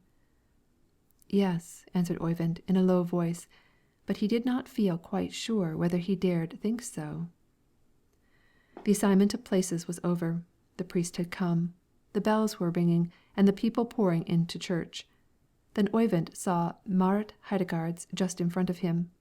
She saw him too, but they were both so awed by the sacredness of the place that they dared not greet each other.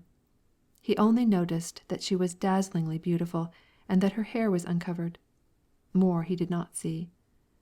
Oyvind, who for more than half a year had been building such great plans about standing opposite her, forgot, now that it had come to the point, both the place and her, and that he had in any way thought of them. After all was ended, the relatives and acquaintances came up to offer their congratulations. Next came Oyvind's comrades to take leave of him, as they had heard that he was to depart the next day. Then there came many little ones with whom he had coasted on the hillsides, and whom he had assisted at school, and who now could not help whimpering a little at parting. Last came the schoolmaster, silently took Oyvind and his parents by the hands, and made a sign to start for home. He wanted to accompany them. The 4 were together once more, and this was to be the last evening. On the way home they met many others who took leave of Oyvind and wished him good luck, but they had no other conversation until they sat down together in the family room. The schoolmaster tried to keep them in good spirits.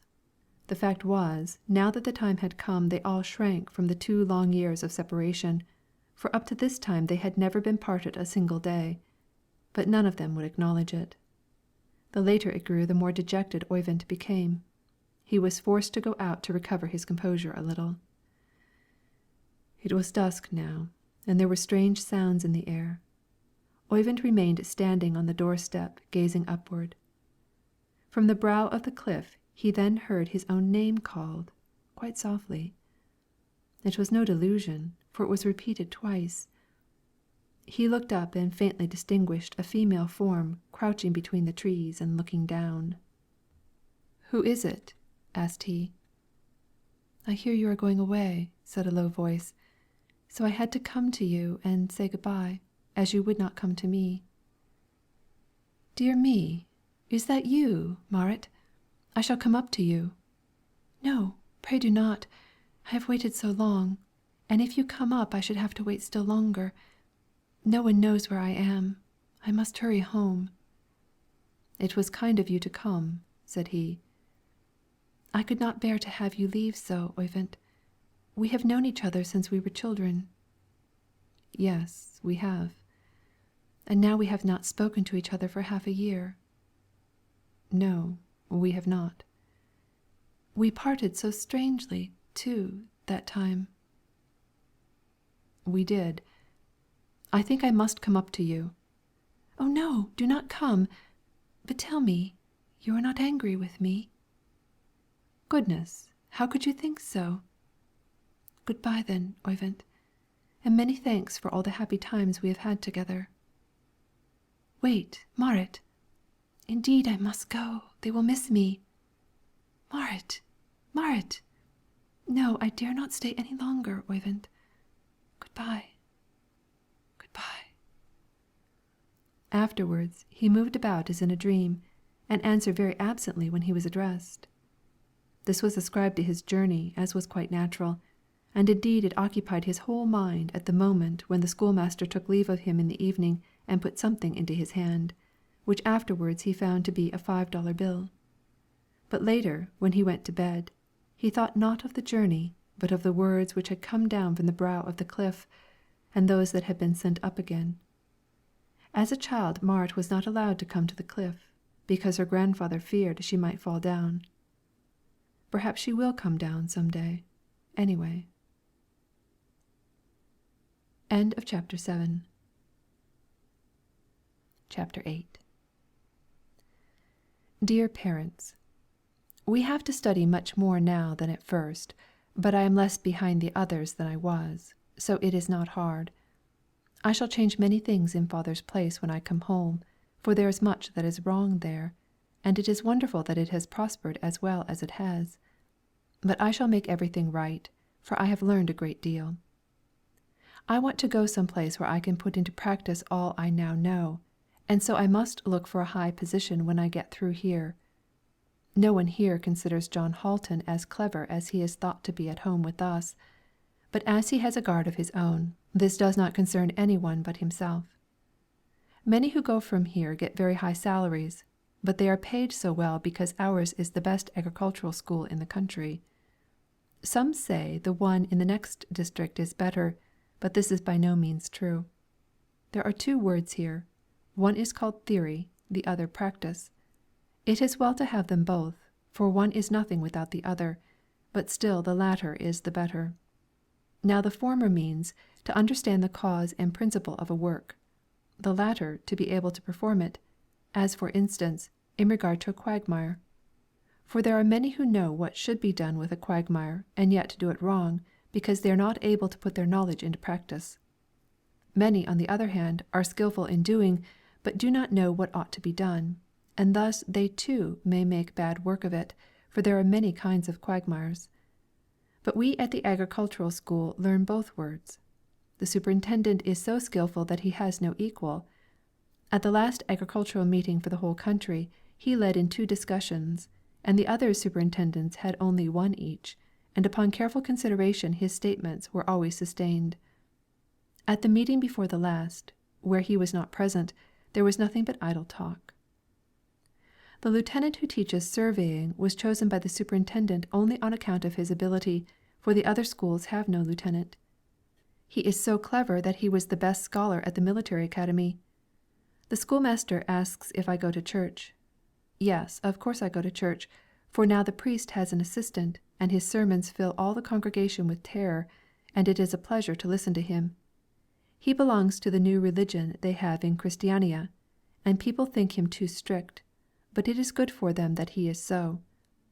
Just now we are studying much history, which we have not done before, and it is curious to observe that all this has happened in the world, but especially in our country, for we have always won, except when we have lost, and then we always had the smaller number. We now have liberty, and no other nation has so much of it as we, except America, but there they are not happy. Our freedom shall be loved by us above everything. Now I will close for this time, for I have written a very long letter. The schoolmaster will read it, I suppose, and when he answers for you, get him to tell me some news about one thing or another, for he never does so of himself. But now accept hearty greetings from your affectionate son, O. Thoresen. Dear Parents, Now I must tell you that we have had examinations, and that I stood excellent in many things and very good in writing and surveying, but good in Norwegian composition. This comes, the superintendent says, from my not having read enough, and he has made me a present of some of Ole Vig's books, which are matchless, for I understand everything in them. The superintendent is very kind to me, and he tells us many things. Everything here is inferior compared with what they have abroad. We understand almost nothing, but learn everything from the Scotch and Swiss, although horticulture we learn from the Dutch. Many visit these countries. In Sweden, too, they are much more clever than we, and there the superintendent himself has been. I have been here now nearly a year, and I thought that I had learned a great deal, but when I heard what those who passed the examination knew, and considered that they would not amount to anything either when they came into contact with foreigners, I became very despondent. And then the soil here in Norway is so poor compared with what is abroad. It does not at all repay us for what we do with it. Moreover, people will not learn from the experience of others, and even if they would, and if the soil was much better, they really have not the money to cultivate it. It is remarkable that things have prospered as well as they have. I am now in the highest class, and am to remain there a year before I get through, but most of my companions have left, and I long for home. I feel alone, although I am not so by any means, but one has such a strange feeling when one has been long absent. I once thought I should become so much of a scholar here, but I am not making the progress I anticipated. What shall I do with myself when I leave here? First of all, I will come home. Afterwards, I suppose, I will have to seek something to do, but it must not be far away. Farewell, now, dear parents. Give greetings to all who inquire for me, and tell them that I have everything pleasant here, but that now I long to be at home again. Your affectionate son, Oyvind Thorsson Pladsen. Dear Schoolmaster, with this I ask if you will deliver the enclosed letter and not speak of it to anyone, and if you will not, then you must burn it. Oyvind Thorsson Pladsen. To the most honoured maiden, Marit Knutsdatter Nordstuen, at the Upper Hildegards. You will no doubt be much surprised at receiving a letter from me, but you need not be, for I only wish to ask how you are. You must send me a few words as soon as possible, giving me all particulars. Regarding myself, I have to say that I shall be through here in a year. Most respectfully, Oyvind Pladsen. To Oyvind Pladsen, at the Agricultural School. Your letter was duly received by me from the schoolmaster, and I will answer since you request it, but I am afraid to do so, now that you are so learned. And I have a letter writer, but it does not help me. So I will have to try what I can do, and you must take the will for the deed. But do not show this, for if you do, you are not the one I think you are. Nor must you keep it, for then some one might see it. But you must burn it, and this you will have to promise me to do.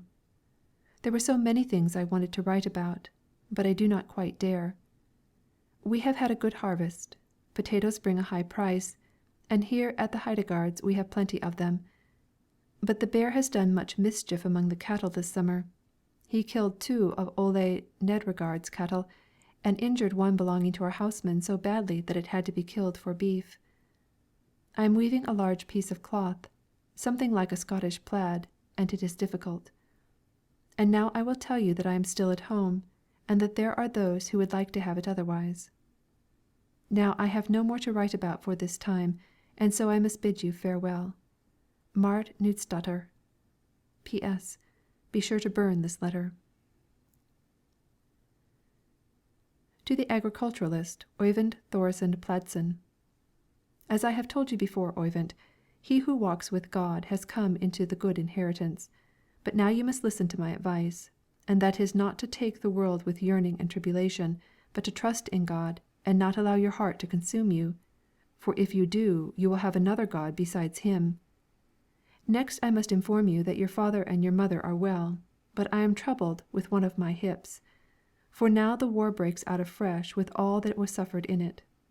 What youth sows, age must reap, and this is true both in regard to the mind and the body, which now throbs and pains, and tempts one to make any number of lamentations. But old age should not complain, for wisdom flows from wounds, and pain preaches patience, that man may grow strong enough for the last journey. To-day I have taken up my pen for many reasons, and first and above all for the sake of Marit, who has become a God-fearing maiden, but who is as light of foot as a reindeer, and of rather fickle disposition. She would be glad to abide by one thing, but is prevented from doing so by her nature. But I have often before seen that with hearts of such weak stuff the Lord is indulgent and long-suffering, and does not allow them to be tempted beyond their strength, lest they break to pieces, for she is very fragile. I duly gave her your letter, and she hid it from all save her own heart. If God will lend his aid in this matter, I have nothing against it, for Marit is most charming to young men, as plainly can be seen, and she has abundance of earthly goods, and the heavenly ones she has too, with all her fickleness. For the fear of God in her mind is like water in a shallow pond. It is there when it rains, but it is gone when the sun shines. My eyes can endure no more at present, for they see well at a distance, but pain me and fill with tears when I look at small objects. In conclusion, I will advise you, Oyvind, to have your God with you in all your desires and undertakings, for it is written, Better is a handful with quietness, than both hands full with travail and vexation of spirit. Ecclesiastes chapter 4, verse 6. Your old schoolmaster, Bard Anderson Opdal. To the most honoured maiden, Marit Knutsdatter Heidegards. You have my thanks for your letter, which I read and burned, as you requested. You write of many things, but not all concerning that which I wanted you to write. Nor do I dare write anything definite before I know how you are in every respect. The schoolmaster's letter says nothing that one can depend on, but he praises you, and he says you are fickle. That, indeed, you were before. Now I do not know what to think, and so you must write, for it will not be well with me until you do.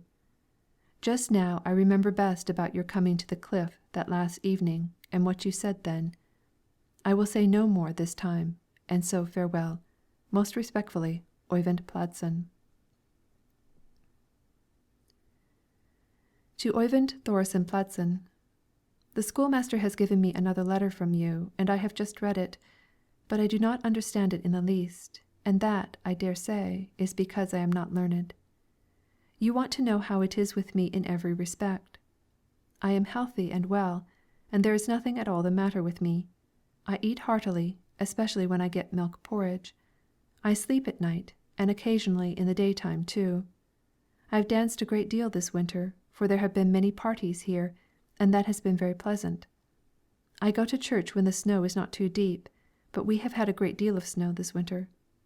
Now, I presume, you know everything, and if you do not, I can think of nothing better than for you to write to me once more. Marit Knutsdatter.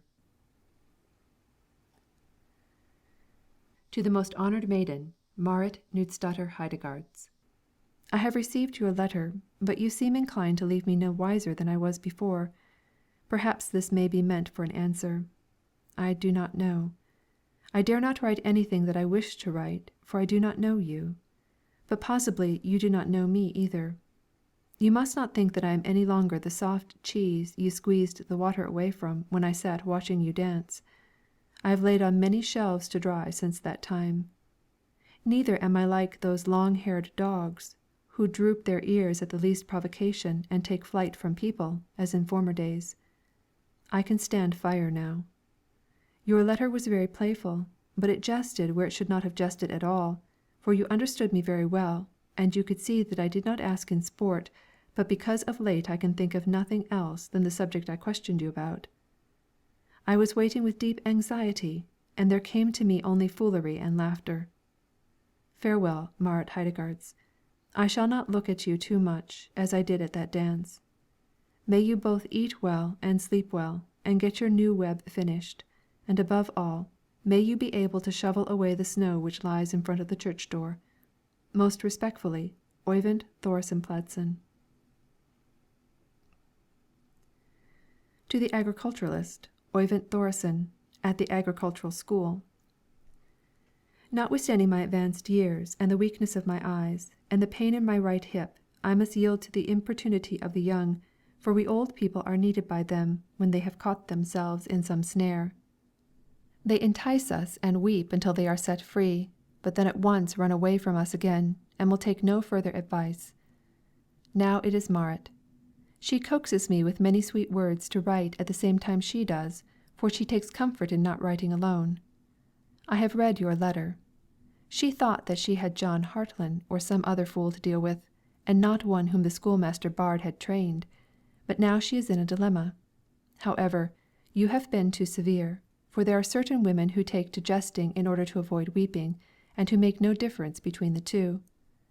But it pleases me to have you take serious things seriously, for otherwise you could not laugh at nonsense.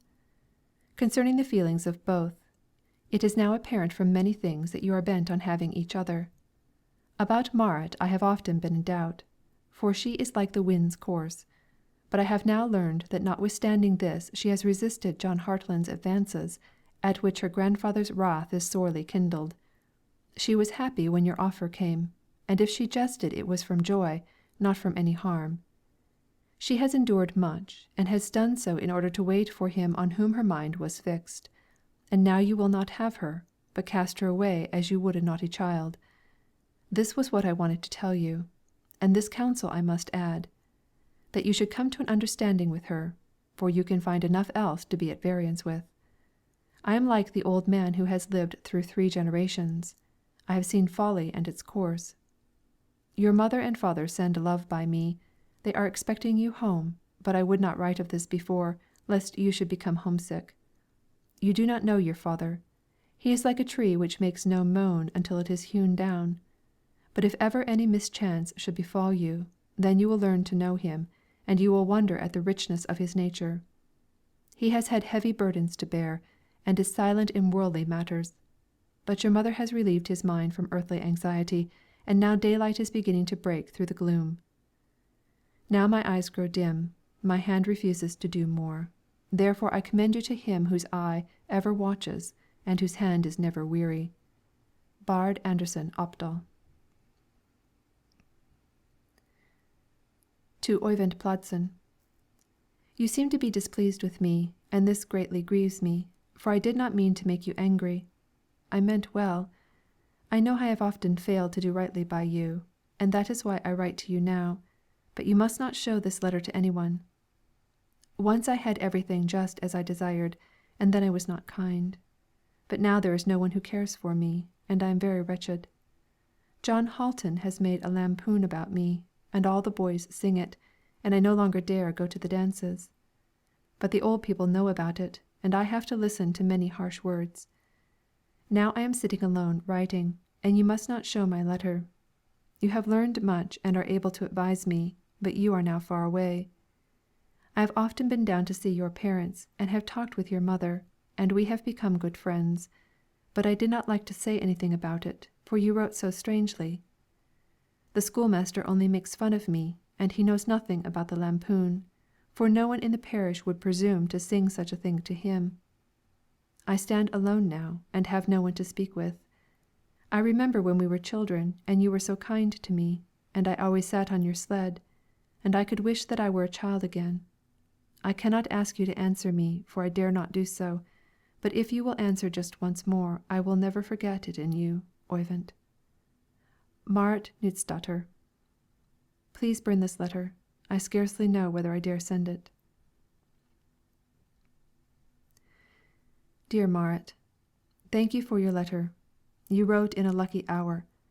I will now tell you, Marit, that I love you so much that I can scarcely wait here any longer, and if you love me as truly in return, all the lampoons of John and harsh words of others shall be like leaves which grow too plentifully on the tree. Since I received your letter I feel like a new being, for double my former strength has come to me, and I fear no one in the whole world. After I had sent my last letter I regretted it so that I almost became ill. And now you shall hear what the result of this was. The superintendent took me aside and asked what was the matter with me. He fancied I was studying too hard.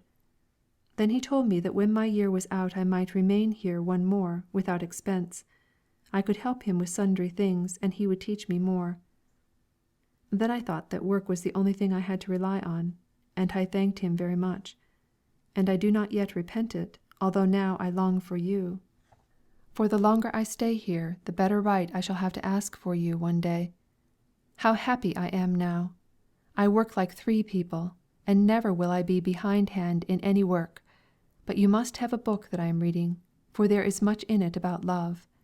I read in it in the evening when the others are sleeping, and then I read your letter over again.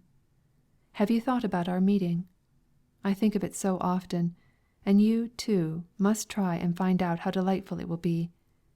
I am truly happy that I have toiled and studied so much, although it was hard before, for now I can say what I please to you, and smile over it in my heart. I shall give you many books to read, that you may see how much tribulation they have borne who have truly loved each other, and that they would rather die of grief than forsake each other. And that is what we would do, and do it with the greatest joy. True, it will be nearly 2 years before we see each other, and still longer before we get each other, but with every day that passes there is one less day to wait. We must think of this while we are working.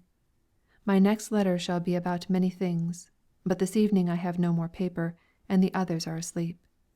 Now I will go to bed and think of you, and I will do so until I fall asleep. Your friend, Oyvind Pladsen. End of chapter 8. Chapter 9. One Saturday, in midsummer, Thor Pladsen rode across the lake to meet his son, who was expected to arrive that afternoon from the agricultural school, where he had finished his course. The mother had hired women several days beforehand, and everything was scoured and clean. The bedroom had been put in order some time before, a stove had been set up, and there Oyvind was to be. To-day the mother carried in fresh greens, laid out clean linen, made up the bed, and all the while kept looking out to see if, perchance, any boat were coming across the lake. A plentiful table was spread in the house, and there was always something wanting, or flies to chase away, and the bedroom was dusty, continually dusty. Still no boat came. The mother leaned against the window and looked across the waters. Then she heard a step near at hand on the road, and turned her head. It was the schoolmaster, who was coming slowly down the hill, supporting himself on a staff, for his hip troubled him. His intelligent eyes looked calm. He paused to rest, and nodded to her. "Not come yet?" "No, I expect them every moment." "Fine weather for haymaking to-day." "But warm for old folks to be walking." The schoolmaster looked at her, smiling. "Have any young folks been out to-day?" "Yes, but are gone again." "Yes, yes, to be sure. There will most likely be a meeting somewhere this evening." "I presume there will be. Thor says they shall not meet in his house until they have the old man's consent." "Right, quite right." Presently the mother cried, "There! I think they are coming." The schoolmaster looked long in the distance. "Yes, indeed, it is they." The mother left the window, and he went into the house. After he had rested a little and taken something to drink, they proceeded down to the shore, while the boat darted toward them, making rapid headway, for both father and son were rowing. The oarsmen had thrown off their jackets, the waters whitened beneath their strokes, and so the boat soon drew near those who were waiting. Oyvind turned his head and looked up. He saw the two at the landing place, and resting his oars, he shouted, "Good day, mother! Good day, schoolmaster!" "What a manly voice he has!" said the mother, her face sparkling. "Oh dear, oh dear, he is as fair as ever," she added. The schoolmaster drew in the boat. The father laid down his oars. Oyvind sprang past him and out of the boat, shook hands first with his mother, then with the schoolmaster. He laughed and laughed again, and, quite contrary to the custom of peasants, immediately began to pour out a flood of words about the examination, the journey, the superintendent's certificate, and good offers. He inquired about the crops and his acquaintances, all save one. The father had paused to carry things up from the boat, but, wanting to hear too, thought they might remain there for the present, and joined the others. And so they walked up toward the house, Oyvind laughing and talking, the mother laughing too, for she was utterly at a loss to know what to say. The schoolmaster moved slowly along at Oyvind's side, watching his old pupil closely. The father walked at a respectful distance. And thus they reached home. Oyvind was delighted with everything he saw, first because the house was painted, then because the mill was enlarged, then because the leaden windows had been taken out in the family room and in the bedchamber, and white glass had taken the place of green, and the window frames had been made larger. When he entered everything seemed astonishingly small, and not at all as he remembered it, but very cheerful. The clock cackled like a fat hen, the carved chairs almost seemed as if they would speak. He knew every dish on the table spread before him, the freshly whitewashed hearth smiled welcome, the greens, decorating the walls, scattered about them their fragrance, the juniper, strewn over the floor, gave evidence of the festival. They all sat down to the meal, but there was not much eaten, for Oyvind rattled away without ceasing. The others viewed him now more composedly, and observed in what respect he had altered, in what he remained unchanged, looked at what was entirely new about him, even to the blue broadcloth suit he wore. Once when he had been telling a long story about one of his companions and finally concluded, as there was a little pause, the father said, "I scarcely understand a word you say, boy, you talk so fast." They all laughed heartily, and Oyvind not the least. He knew very well this was true, but it was not possible for him to speak more slowly. Everything new he had seen and learned, during his long absence from home, had so affected his imagination and understanding, and had so driven him out of his accustomed demeanor, that faculties which long had lain dormant were roused up, as it were, and his brain was in a state of constant activity. Moreover, they observed that he had a habit of arbitrarily taking up 2 or 3 words here and there, and repeating them again and again from sheer haste. He seemed to be stumbling over himself. Sometimes this appeared absurd, but then he laughed and it was forgotten. The schoolmaster and father sat watching to see if any of the old thoughtfulness was gone, but it did not seem so. Oyvind remembered everything, and was even the one to remind the others that the boat should be unloaded.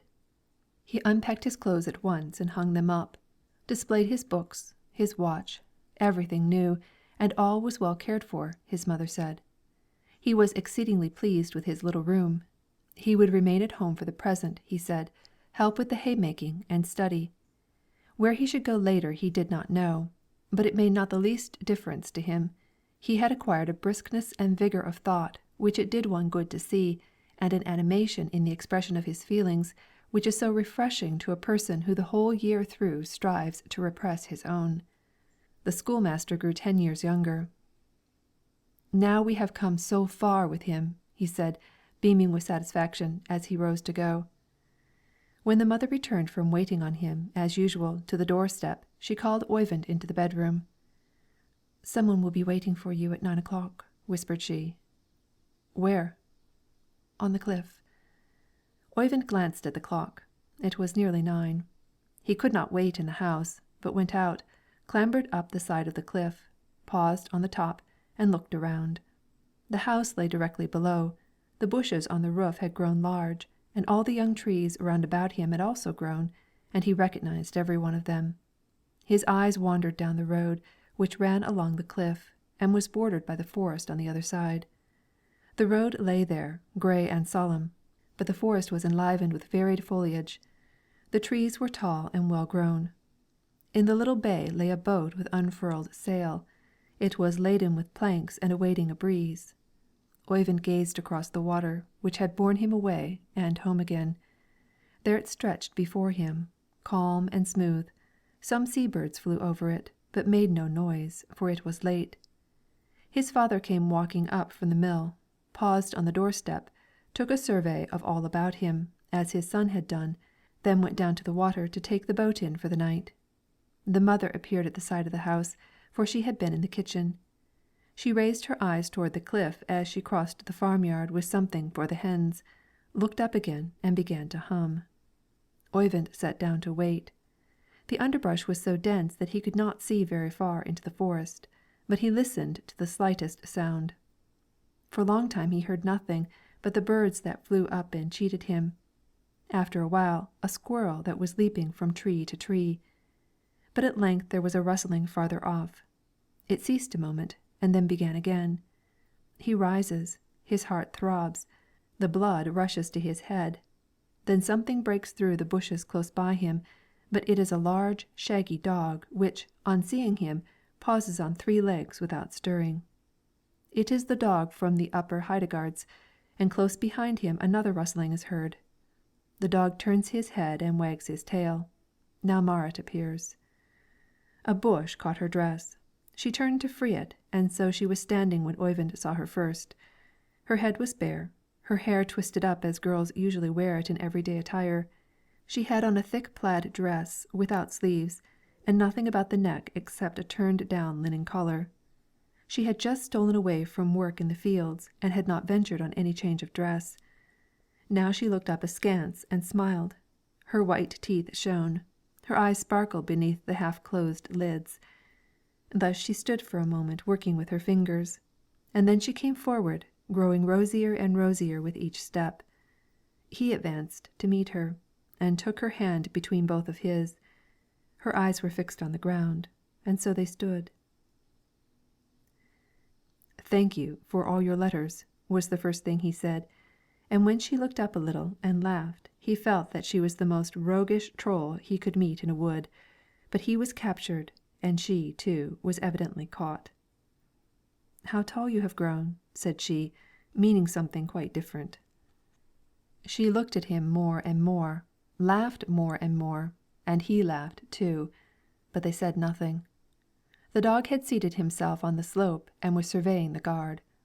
Thor observed the dog's head from the water, but could not for his life understand what it could be that was showing itself above the cliff. But the two had now let go of each other's hands and were beginning to talk a little, and when Oyvind was once under way he burst into such a rapid stream of words that Marit had to laugh at him. "Yes, you see, this is the way it is when I am happy, truly happy, you see, and as soon as it was settled between us, it seemed as if there burst open a lock within me, wide open, you see." She laughed. Presently she said, "I know almost by heart all the letters you sent me." "And I yours, but you always wrote such short ones." "Because you always wanted them so long. And when I desired that we should write more about something, then you changed the subject." "I show to the best advantage when you see my tale," said the Huldar.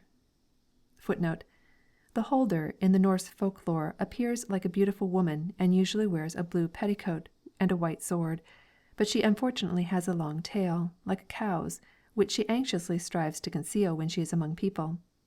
She is fond of cattle, particularly brindled, of which she possesses a beautiful and thriving stock. They are without horns. She was once at a merrymaking where every one was desirous of dancing with the handsome, strange damsel, but in the midst of the mirth a young man, who had just begun to dance with her, happened to cast his eye on her tail. Immediately guessing whom he had gotten for a partner, he was not a little terrified, but, collecting himself, and unwilling to betray her, he merely said to her when the dance was over, "Fair maid, you will lose your garter." She instantly vanished, but afterwards rewarded the silent and considerate youth with beautiful presents and a good breed of cattle. Fay's Traditions. Note by translator. End of footnote. "Ah, that is so. You have never told me how you got rid of John Halton." "I laughed." "How?" "Laughed. Do you not know what it is to laugh?" "Yes, I can laugh." "Let me see. Who ever heard of such a thing? Surely, I must have something to laugh at." "I do not need that when I am happy." "Are you happy now, Marit?" "Pray, am I laughing now?" "Yes, you are indeed." He took both her hands in his and clapped them together over and over again, gazing into her face. Here the dog began to growl, then his hair bristled, and he fell to barking at something below, growing more and more savage, and finally quite furious. Marit sprang back in alarm, but Oyvind went forward and looked down. It was his father the dog was barking at. He was standing at the foot of the cliff with both hands in his pockets, gazing at the dog. "Are you there, you two? What mad dog is that you have up there?" "It's the dog from the Heidegards," answered Oyvind, somewhat embarrassed. "How the deuce did it get up there?" Now the mother had put her head out of the kitchen door, for she had heard the dreadful noise, and at once knew what it meant, and laughing, she said, That dog is roaming about there every day, so there is nothing remarkable in it." "Well, I say it is a fierce dog."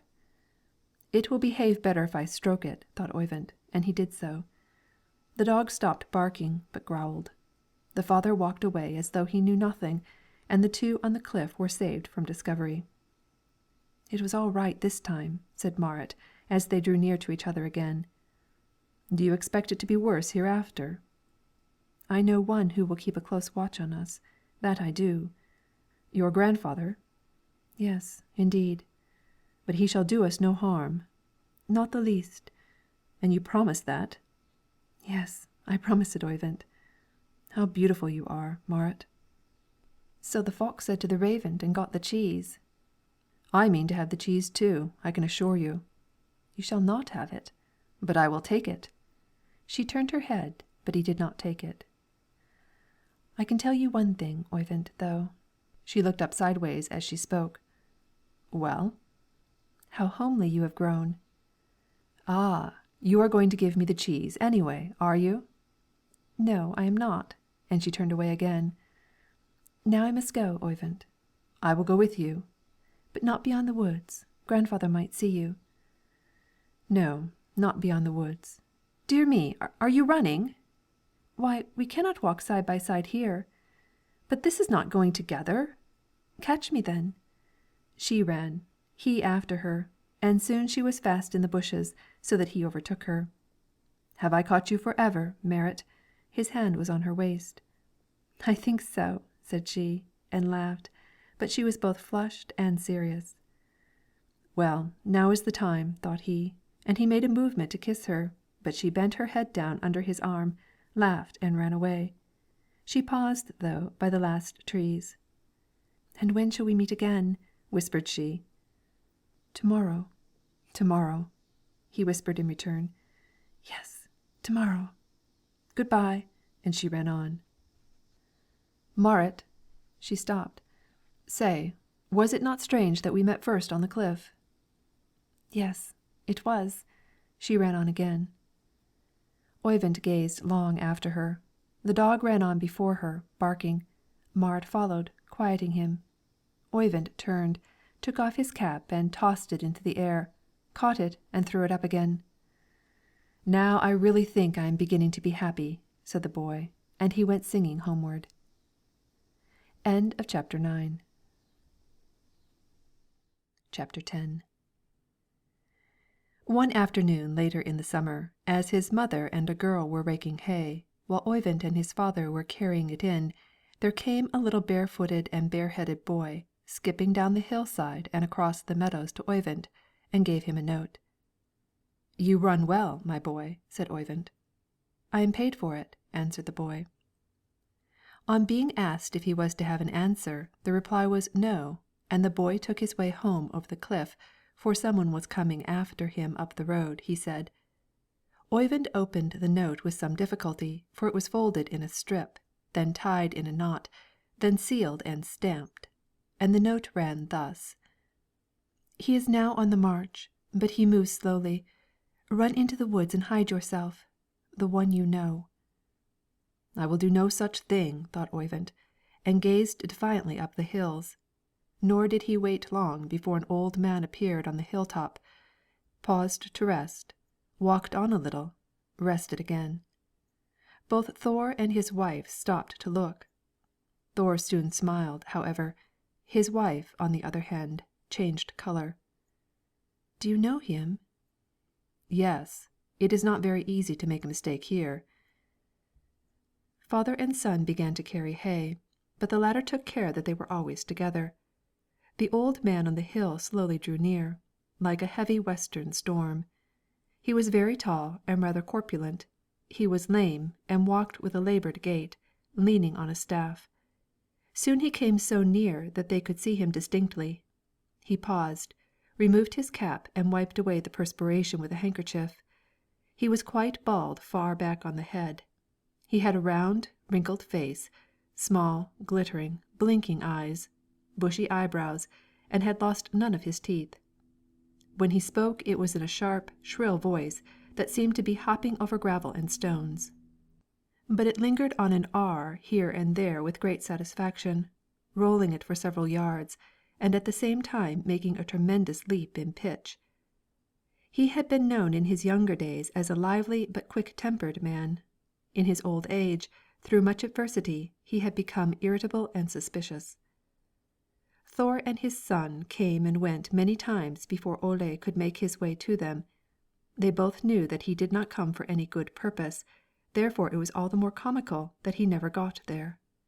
Both had to walk very serious and talk in a whisper, but as this did not come to an end it became ludicrous. Only half a word that is to the point can kindle laughter under such circumstances, and especially when it is dangerous to laugh.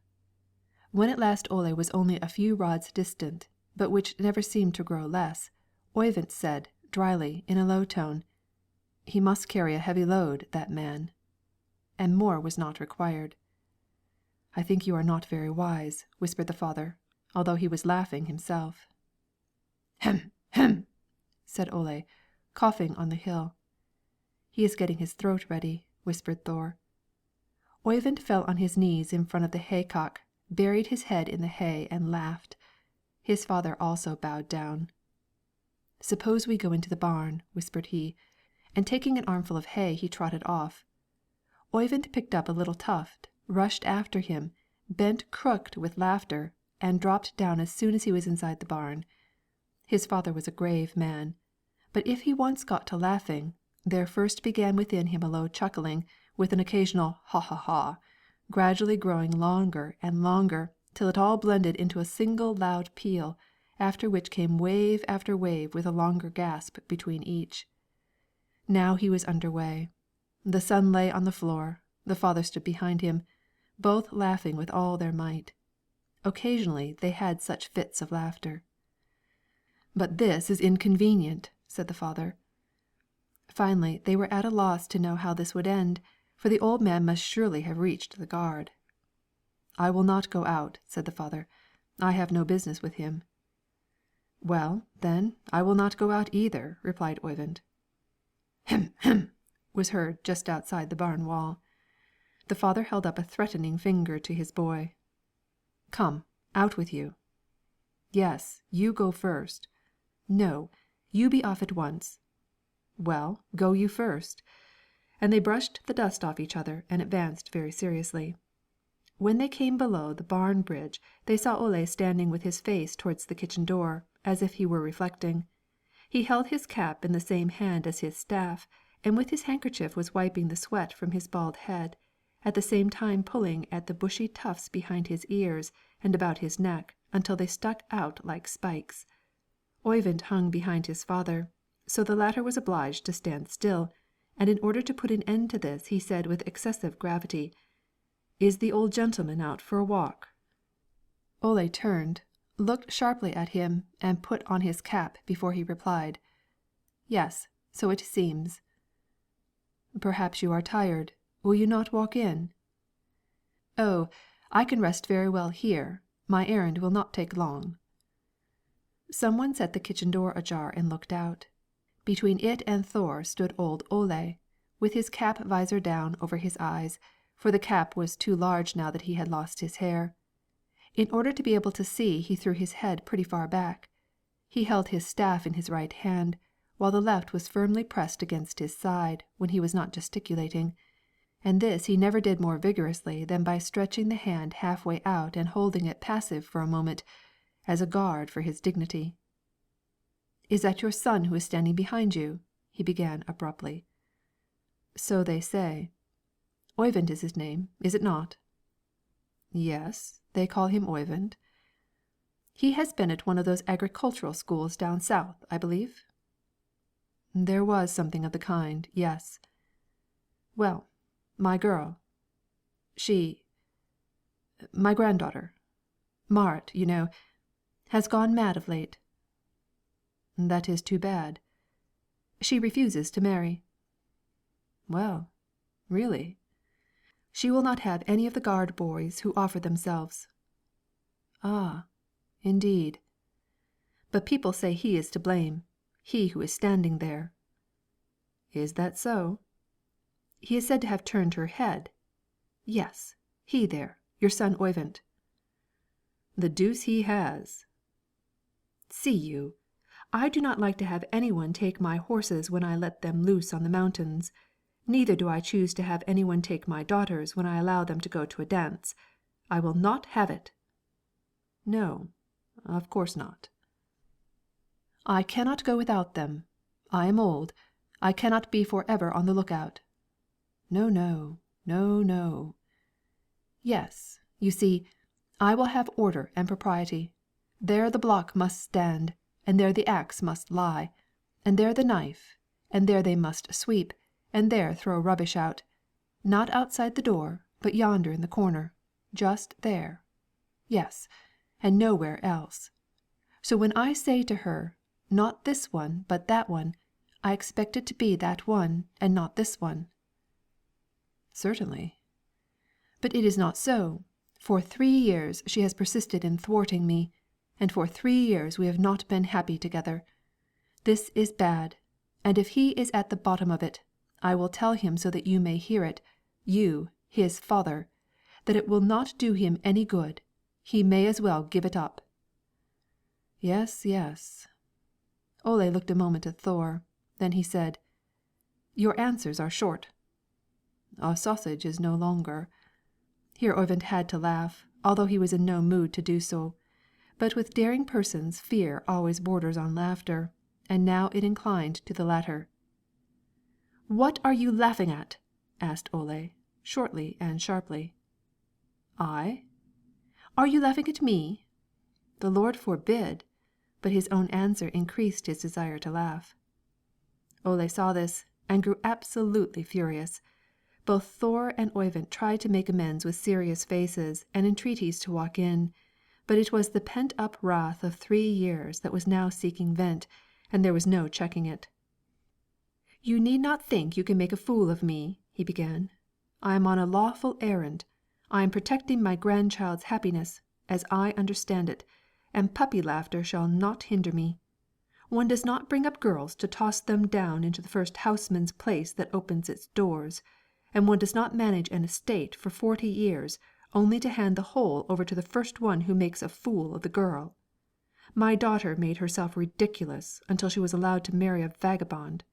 He drank them both into the grave, and I had to take the child, and pay for the fun. But, by my troth, it shall not be the same with my granddaughter, and now you know that. I tell you, as sure as my name is Ole Nordistuen of the Hildegards, the priest shall sooner publish the banns of the Hulder folk up in the Nordal forest than give out such names from the pulpit as Marit's and yours. You Christmas clown! Do you think you are going to drive respectable suitors away from the gard, forsooth? Well, you just try to come there, and you shall have such a journey down the hills that your shoes will come after you, you little smoke! You snickering fox! I suppose you have a notion that I do not know what you are thinking of, both you and she. Yes, you think that old Ole Nordistuen will turn his nose to the skies yonder, in the churchyard, and then you will trip forward to the altar. No, I have lived now 66 years, and I will prove to you, boy, that I shall live until you waste away over it, both of you. I can tell you this, too, that you may cling to the house like new fallen snow, yet not so much as see the soles of her feet, for I mean to send her from the parish. I am going to send her where she will be safe, so you may flutter about here like a chattering jay all you please, and marry the rain and the north wind. That is all I have to say to you. But now you, who are his father, know my sentiments, and if you desire the welfare of him whom this concerns, you had better advise him to lead the stream where it can find its course. Across my possessions it is forbidden." He turned away with short, hasty steps, lifting his right foot rather higher than the left, and grumbling to himself. Those left behind were completely sobered. A foreboding of evil had become blended with their jesting and laughter, and the house seemed, for a while, as empty as after a great fright. The mother who, from the kitchen door had heard everything, anxiously sought Oyvind's eyes, scarcely able to keep back her tears, but she would not make it harder for him by saying a single word. After they had all silently entered the house, the father sat down by the window and gazed out after Ole, with much earnestness in his face. Oyvind's eyes hung on the slightest change of countenance, for on his father's first words almost depended the future of the two young people. If Thor united his refusal with Ole's, it could scarcely be overcome. Oyvind's thoughts flew, terrified, from obstacle to obstacle. For a time he saw only poverty, opposition, misunderstanding, and a sense of wounded honor, and every prop he tried to grasp seemed to glide away from him. It increased his uneasiness that his mother was standing with her hand on the latch of the kitchen door, uncertain whether she had the courage to remain inside and await the issue, and that she at last lost heart entirely and stole out. Oyvind gazed fixedly at his father, who never took his eyes from the window. The son did not dare speak, for the other must have time to think the matter over fully. But at the same moment his soul had fully run its course of anxiety and regained its poise once more. No one but God can part us in the end, he thought to himself, as he looked at his father's wrinkled brow. Soon after this something occurred. Thor drew a long sigh, rose, glanced round the room, and met his son's gaze. He paused and looked long at him. "It was my will that you should give her up, for one should hesitate about succeeding through entreaties or threats. But if you are determined not to give her up, you may let me know when the opportunity comes, and perhaps I can help you." He started off to his work, and the son followed. But that evening Oyvind had his plan formed. He would endeavor to become agriculturalist for the district, and ask the inspector and the schoolmaster to aid him. If she only remains firm, with God's help I shall win her through my work. He waited in vain for Marit that evening, but as he walked about he sang his favorite song: "Hold thy head up, thou eager boy, Time a hope or two may destroy. Soon in thy eye thou is beaming Light that above thee is beaming. Hold thy head up and gaze about, Something thou'lt find that Come does shout. Thousands of tongues it has bringing Tidings of peace with their singing. Hold thy head up, within thee, too, Rises a mighty vault of blue, Wherein are harp tones sounding, Swinging, exulting, rebounding. Hold thy head up, and loudly sing, Keep not back what would sprout in spring. Powers fermenting, glowing, Must find a time for growing. Hold thy head up, baptism take, From the hope that on high does break, Arches of light o'er us throwing, And in each life spark glowing." End of chapter 10. Chapter 11. It was the noonday rest. The people at the great Heidegards were sleeping, the hay was scattered over the meadows, the rakes were staked in the ground. Below the barn bridge stood the hay sleds, the harness lay, taken off, beside them, and the horses were tethered at a little distance. With the exception of the latter and some hens that had strayed across the fields, not a living creature was visible on the whole plain. There was a notch in the mountains above the guards, and through it the road led to the Heidegard Sæters, large fertile mountain plains. A man was standing in this notch, taking a survey of the plain below, just as if he were watching for someone. Behind him lay a little mountain lake, from which flowed the brook which made this mountain pass. On either side of this lake ran cattle paths, leading to the Sæters, which could be seen in the distance. There floated toward him a shouting and barking, cattle bells tinkled among the mountain ridges, for the cows had straggled apart in search of water, and the dogs and herd boys were vainly striving to drive them together.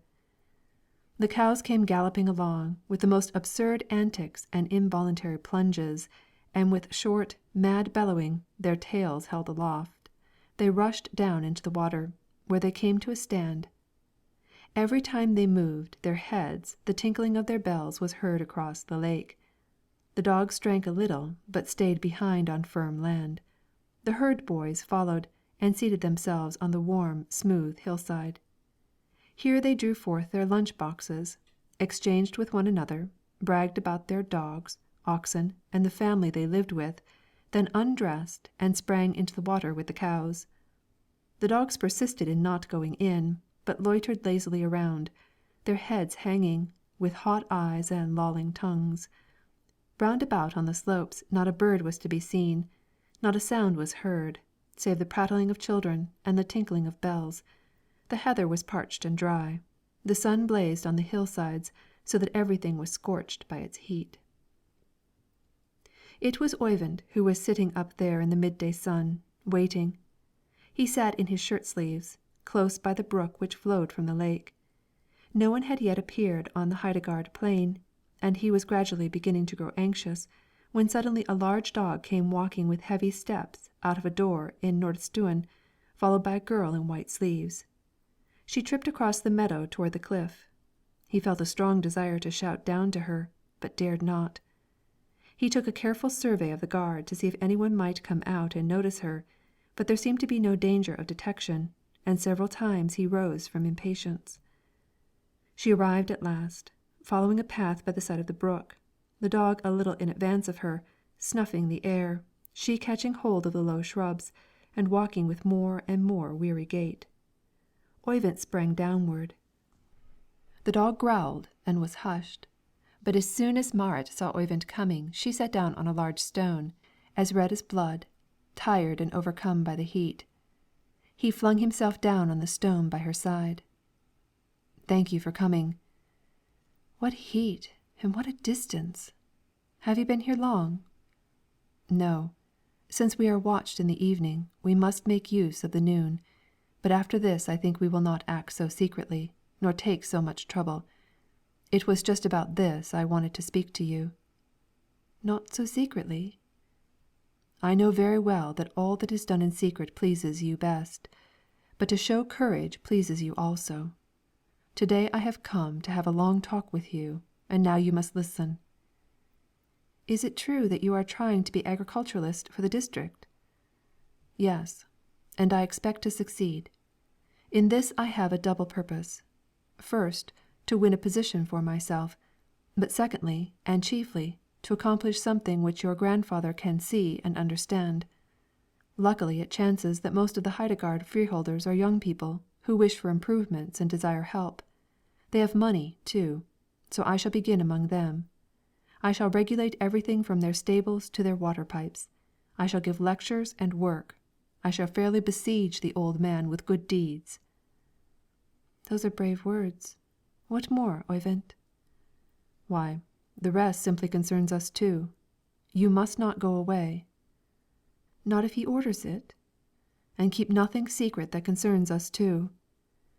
"Even if he torments me?"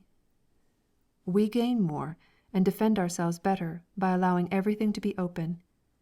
We must manage to be so constantly before the eyes of the people that they are constantly forced to talk about how fond we are of each other.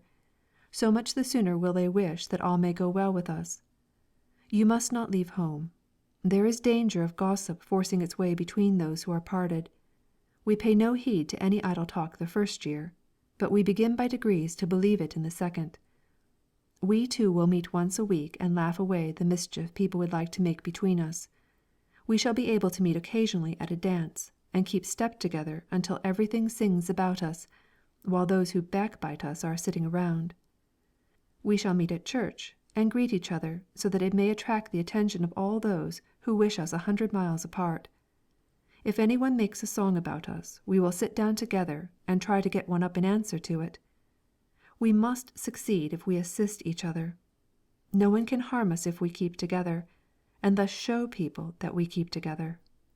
All unhappy love belongs either to timid people, or weak people, or sick people, or calculating people, who keep waiting for some special opportunity, or cunning people, who, in the end, smart for their own cunning, or sensuous people, that do not care enough for each other to forget rank and distinction.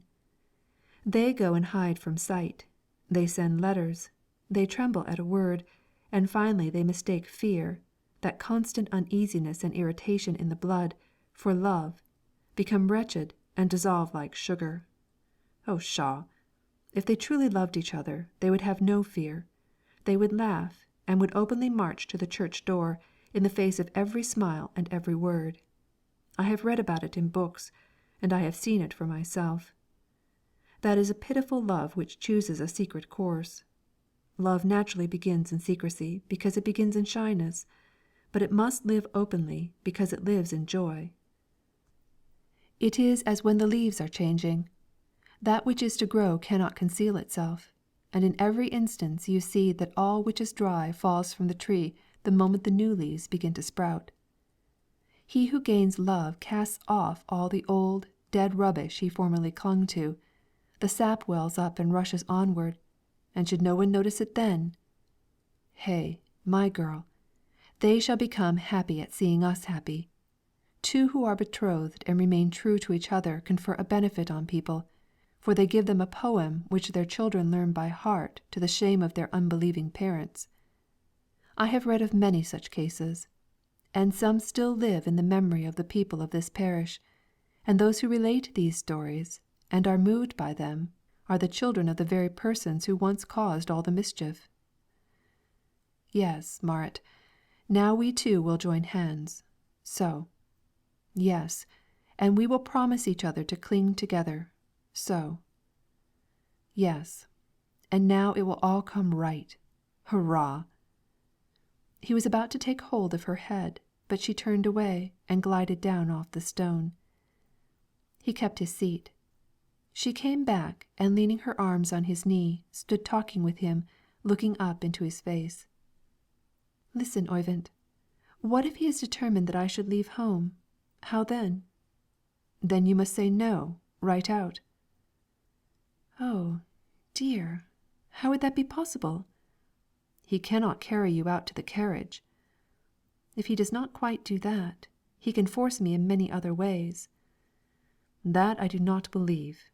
You owe obedience, to be sure, as long as it is not a sin, but it is also your duty to let him fully understand how hard it is for you to be obedient this time. I am sure he will change his mind when he sees this. Now he thinks, like most people, that it is only childish nonsense. Prove to him that it is something more. He is not to be trifled with, I can assure you. He watches me like a tethered goat. But you tug at the tether several times a day. That is not true. Yes, you do. Every time you think of me in secret, you tug at it. Yes, in that way. But are you so very sure that I think often of you? You would not be sitting here if you did not. Why, dear me, did you not send word for me to come?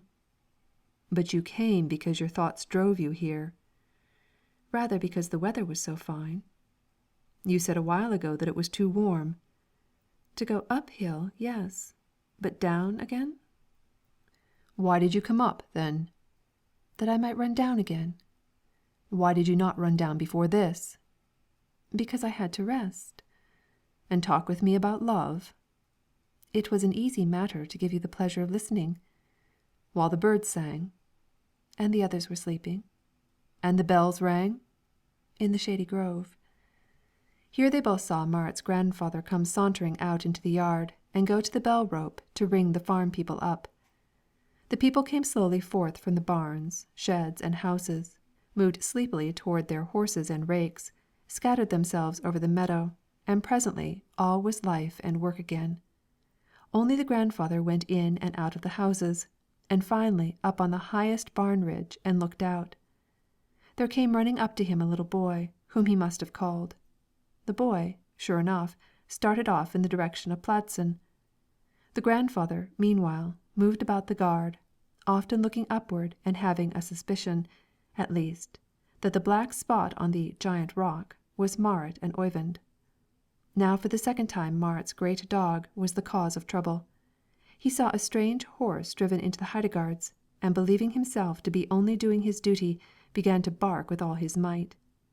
They hushed the dog, but he had grown angry and would not be quiet.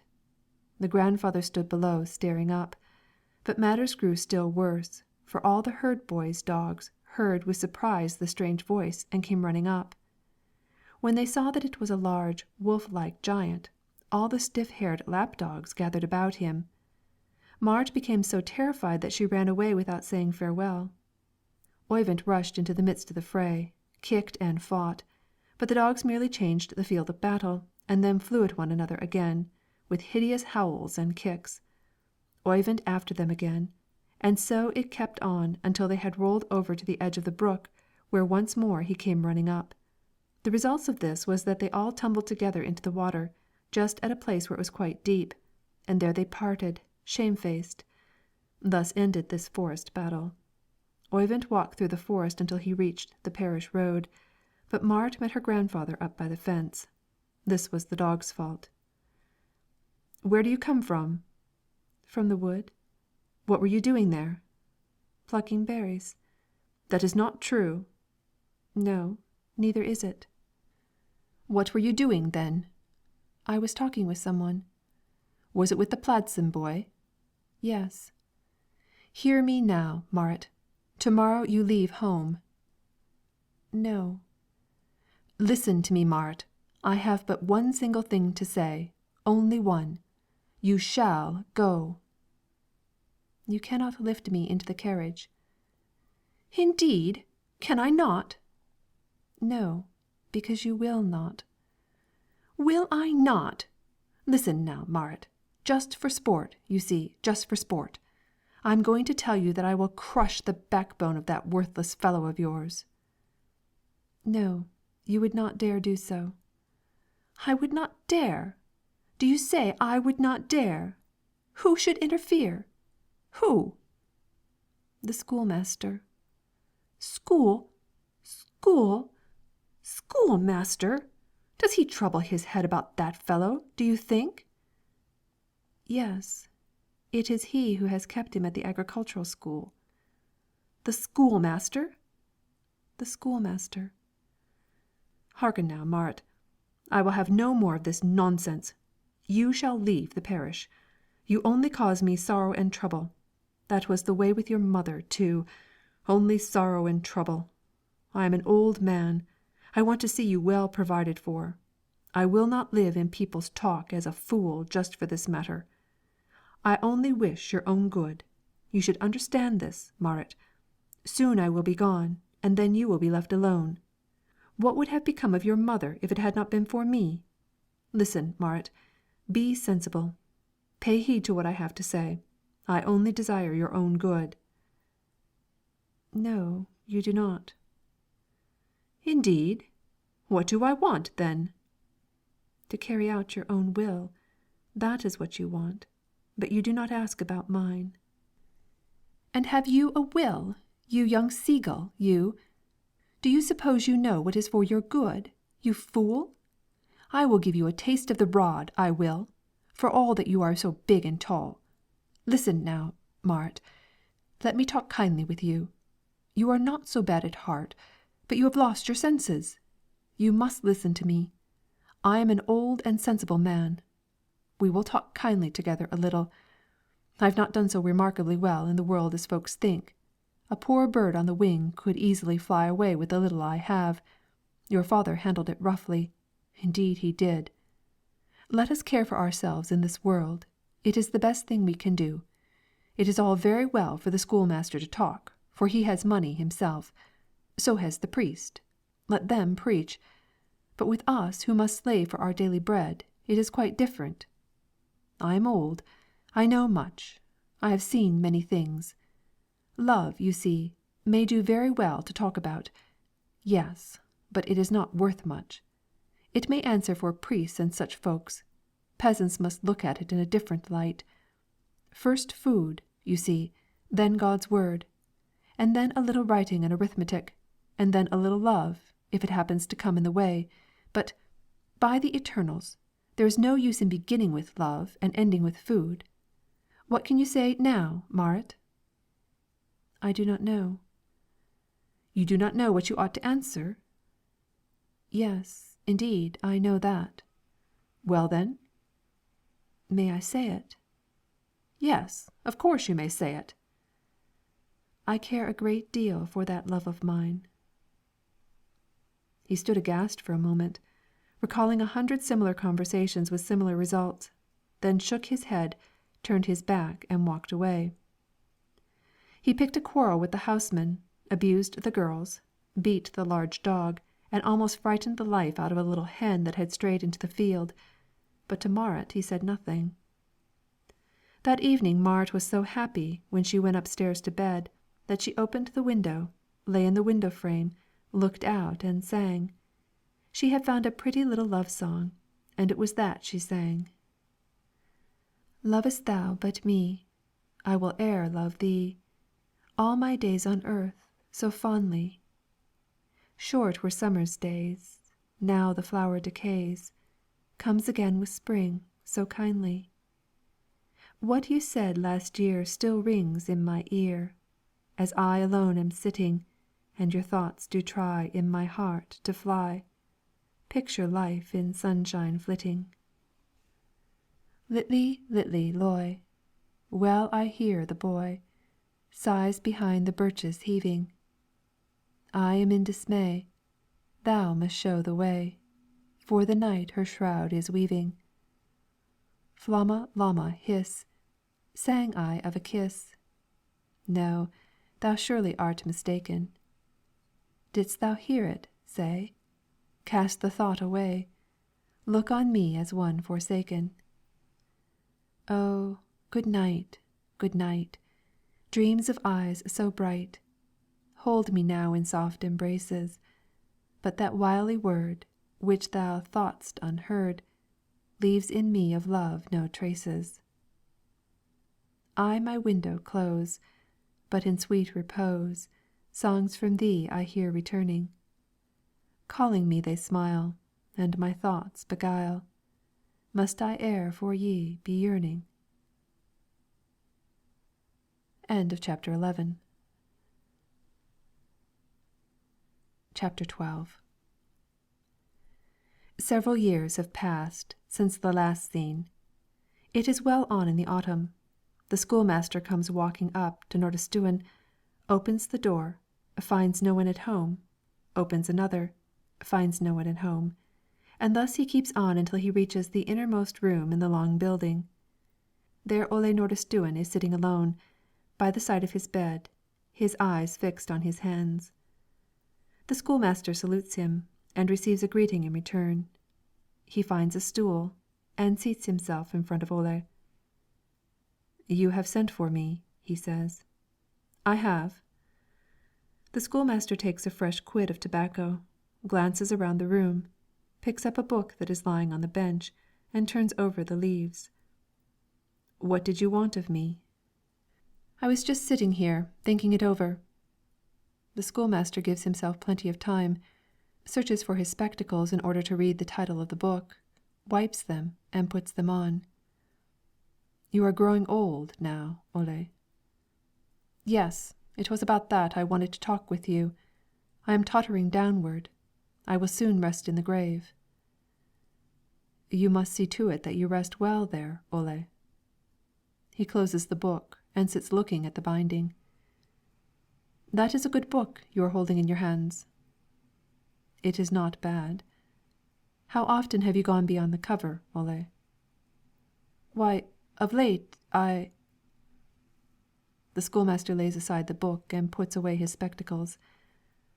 Things are not going as you wish to have them, Ole. They have not done so as far back as I can remember. Ah, it was so with me for a long time. I lived at variance with a good friend, and wanted him to come to me, and all the while I was unhappy. At last I took it in my head to go to him, and since then all has been well with me. Ole looks up and says nothing. The schoolmaster. How do you think the guard is doing, Ole? Failing, like myself. Who shall have it when you are gone? That is what I do not know, and it is that, too, which troubles me. Your neighbours are doing well now, Ole. Yes, they have that agriculturalist to help them. The schoolmaster turned unconcernedly toward the window. You should have help. You, too, Ole. You cannot walk much, and you know very little of the new ways of management. Ole. I do not suppose there is any one who would help me." "Have you asked for it?" Ole is silent.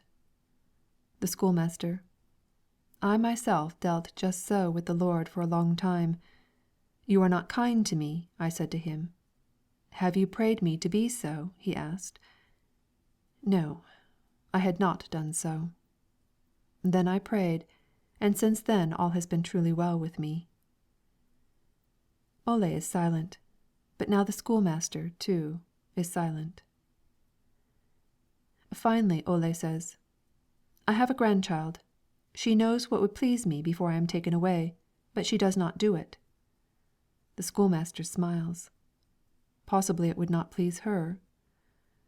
Ole makes no reply. The schoolmaster: "There are many things which trouble you, but as far as I can understand they all concern the gard." Ole says, quietly, "It has been handed down for many generations, and the soil is good. All that father after father has toiled for lies in it, but now it does not thrive. Nor do I know who shall drive in when I am driven out. It will not be one of the family." "Your granddaughter will preserve the family." "But how can he who takes her take the gard? That is what I want to know before I die. You have no time to lose, Baard, either for me or for the gard." They were both silent.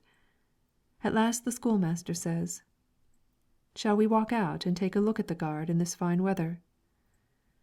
"Yes, let us do so. I have work people on the slope.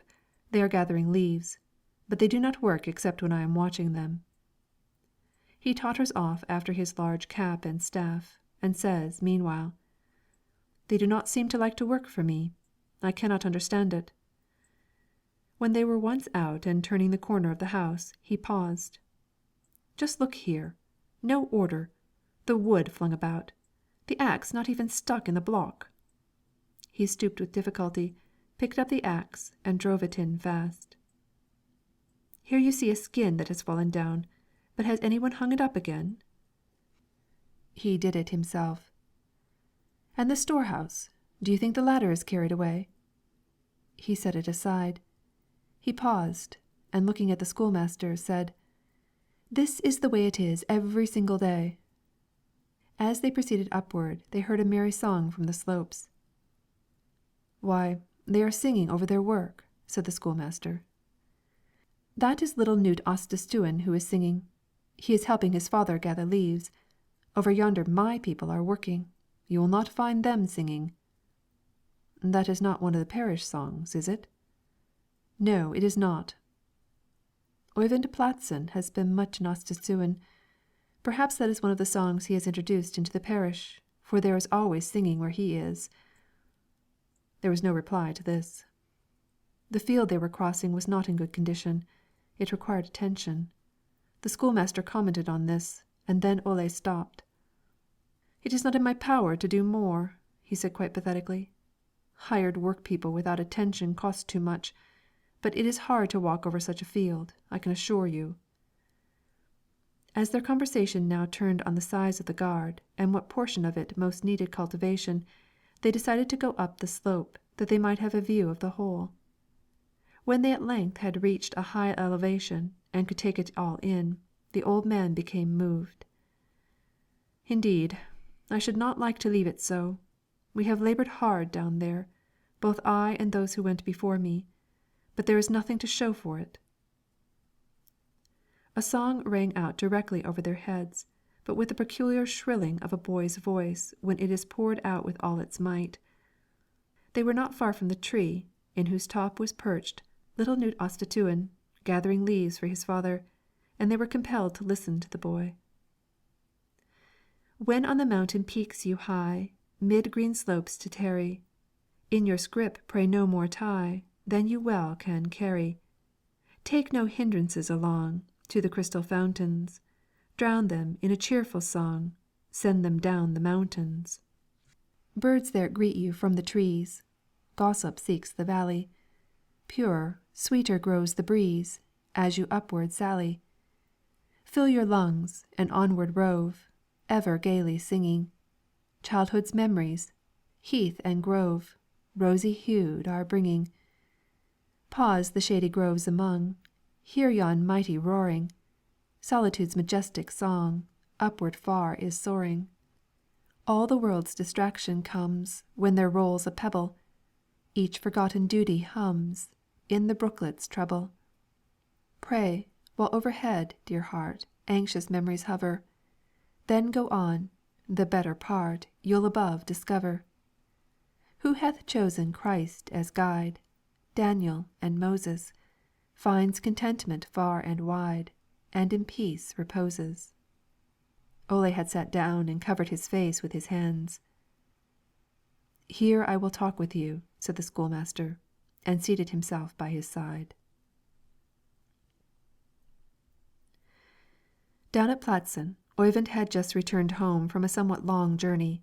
The postboy was still at the door, as the horse was resting.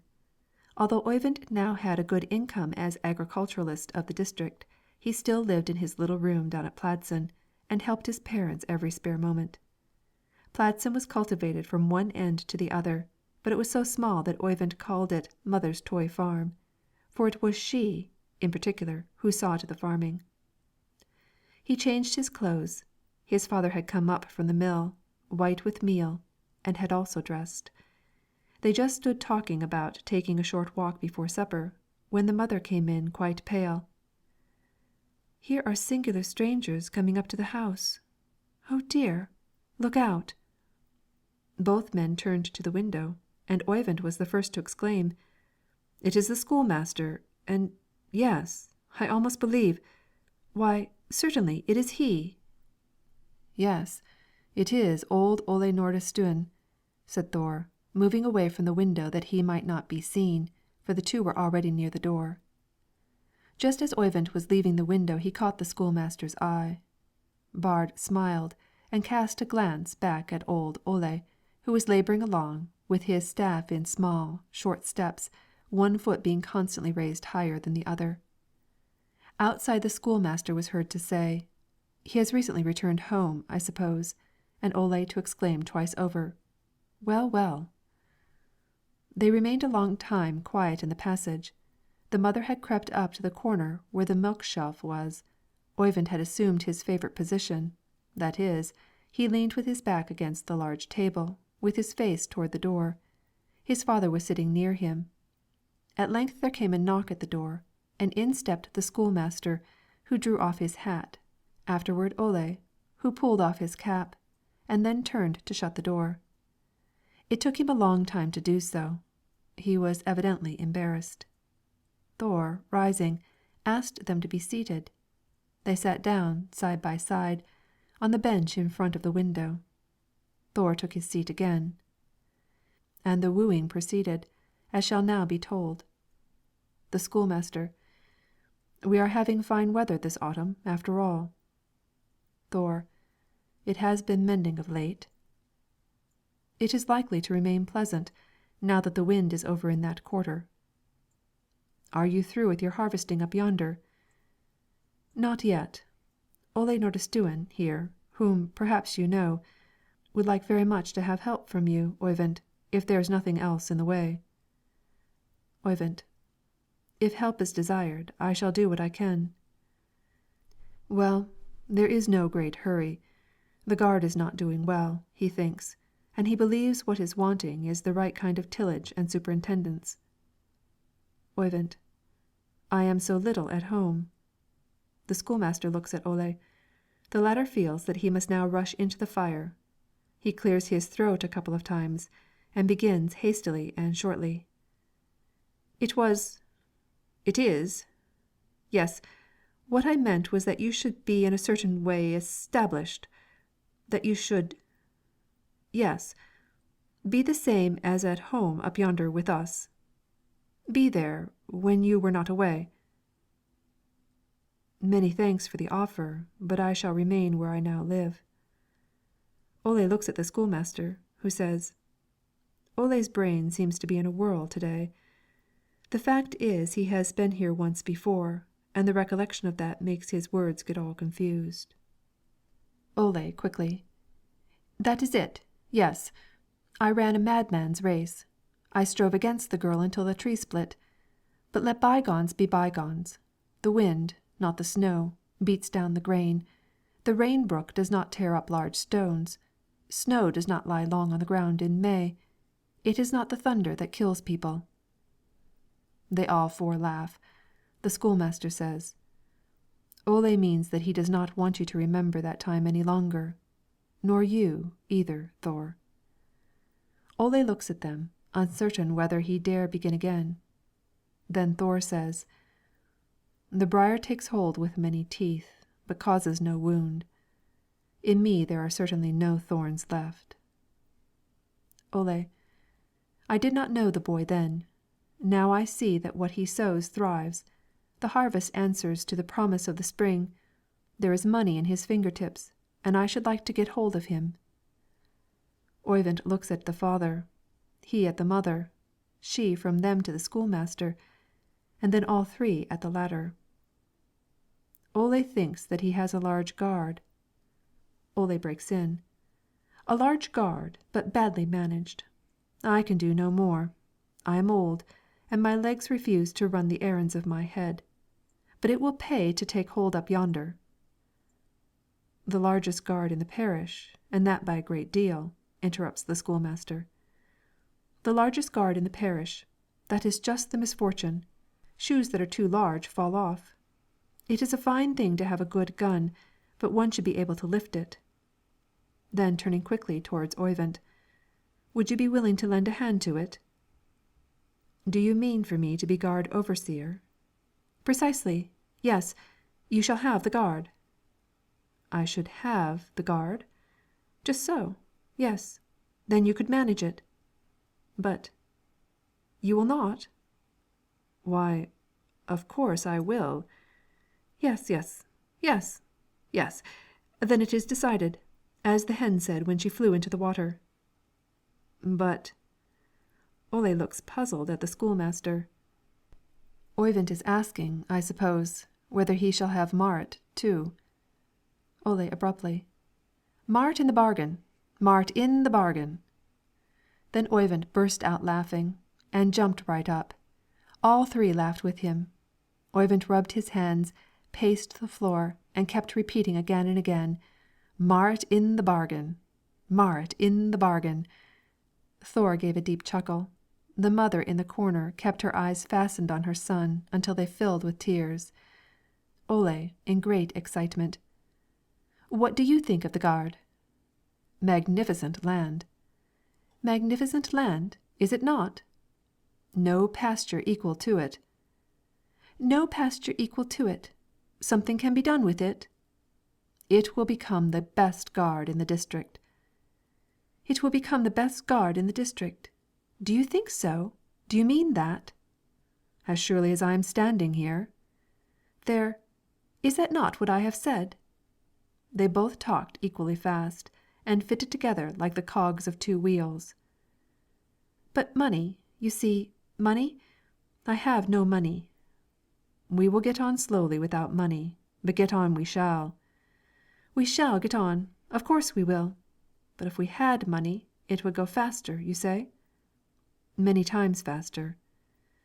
"Many times? We ought to have money. Yes, yes. A man can chew who has not all his teeth. He who drives with oxen will get on too." The mother stood blinking at Thor, who gave her many quick side glances as he sat swaying his body to and fro, stroking his knees with his hands. The schoolmaster also winked at him. Thor's lips parted. He coughed a little, and made an effort to speak. But Ole and Oyvind both kept on talking in an uninterrupted stream, laughed, and kept up such a clatter that no one else could be heard. "You must be quiet for a little while. Thor has something he wants to say," puts in the schoolmaster. They pause and look at Thor, who finally begins, in a low tone. "It has so happened that we have had a mill on our place. Of late it has turned out that we have had two. These mills have always brought in a few shillings during the year. But neither my father nor I have used any of these shillings, except while Oyvind was away. The schoolmaster has managed them, and he says they have prospered well where they are. but now it is best that Oyvind should take them for Nordistuen." The mother stood in a corner, shrinking away to almost nothing, as she gazed with sparkling eyes at Thor, who looked very grave, and had an almost stupid expression on his face. Ole Nordistuen sat nearly opposite him, with a wide gaping mouth. Oyvind was the first to rouse from his astonishment, and burst out, "Does it not seem as if good luck went with me?" With this he crossed the floor to his father, and gave him a slap on the shoulder that rang through the room. "You, father!" cried he, and rubbing his hands together he continued his walk. "How much money might it be?" finally asked Ole, in a low tone, of the schoolmaster. "It is not so little." "Some hundreds?" "Rather more." "Rather more? Oyvind, rather more? Lord help us, what a guard it will be!" He got up, laughing aloud. "I must go with you up to Marit," says Oyvind. "We can use the conveyance that is standing outside. Then it will not take long." "Yes, at once, at once. Do you, too, want everything done with haste?" "Yes, with haste and wrong." "With haste and wrong, just the way it was with me when I was young. Precisely. Here is your cap and staff. Now I am going to drive you away." "You are going to drive me away? Ha, ha, ha! But you are coming with me, are you not? You are coming with me? All the rest of you come along, too. We must sit together this evening as long as the coals are alive. Come along." They promised that they would come. Oyvind helped Ole into the conveyance, and they drove off to Nordistuen. The large dog was not the only one up there who was surprised, when Ole Nordistuen came driving into the gard with Oyvind Pladsen. While Oyvind was helping Ole out of the conveyance, and servants and laborers were gaping at them, Marit came out of the passage to see what the dog kept barking at, but paused, as if suddenly bewitched, turned fiery red, and ran in. Old Ole, meanwhile, shouted so tremendously for her when he got into the house, that she had to come forward again. "Go and make yourself trim, girl. Here is the one who is to have the gard." "Is that true?" she cries involuntarily, and so loud that the words rang through the room. "Yes, it is true," replies Oyvind, clapping his hands. At this she swings round on her toe, flings away what she has in her hand, and runs out, but Oyvind follows her. Soon came the schoolmaster, and Thor and his wife. The old man had ordered candles put on the table, which he had spread with a white cloth. Wine and beer were offered, and Ole kept going round himself, lifting his feet even higher than usual, but the right foot always higher than the left. Before this little tale ends, it may be told that 5 weeks later Oyvind and Marit were united in the parish church. The schoolmaster himself led the singing on the occasion, for the assistant chorister was ill. His voice was broken now, for he was old, but it seemed to Oyvind that it did the heart good to hear him. When the young man had given Marit his hand, and was leading her to the altar, the schoolmaster nodded at him from the chancel, just as Oyvind had seen him do, in fancy, when sitting sorrowfully at that dance long ago. Oyvind nodded back while tears welled up to his eyes. These tears at the dance were the forerunner of those at the wedding. Between them lay Oyvind's faith and his work. Here endeth the story of A Happy Boy. End of A Happy Boy by Bjørnstjerne Bjørnson, translated by Rasmus Anderson.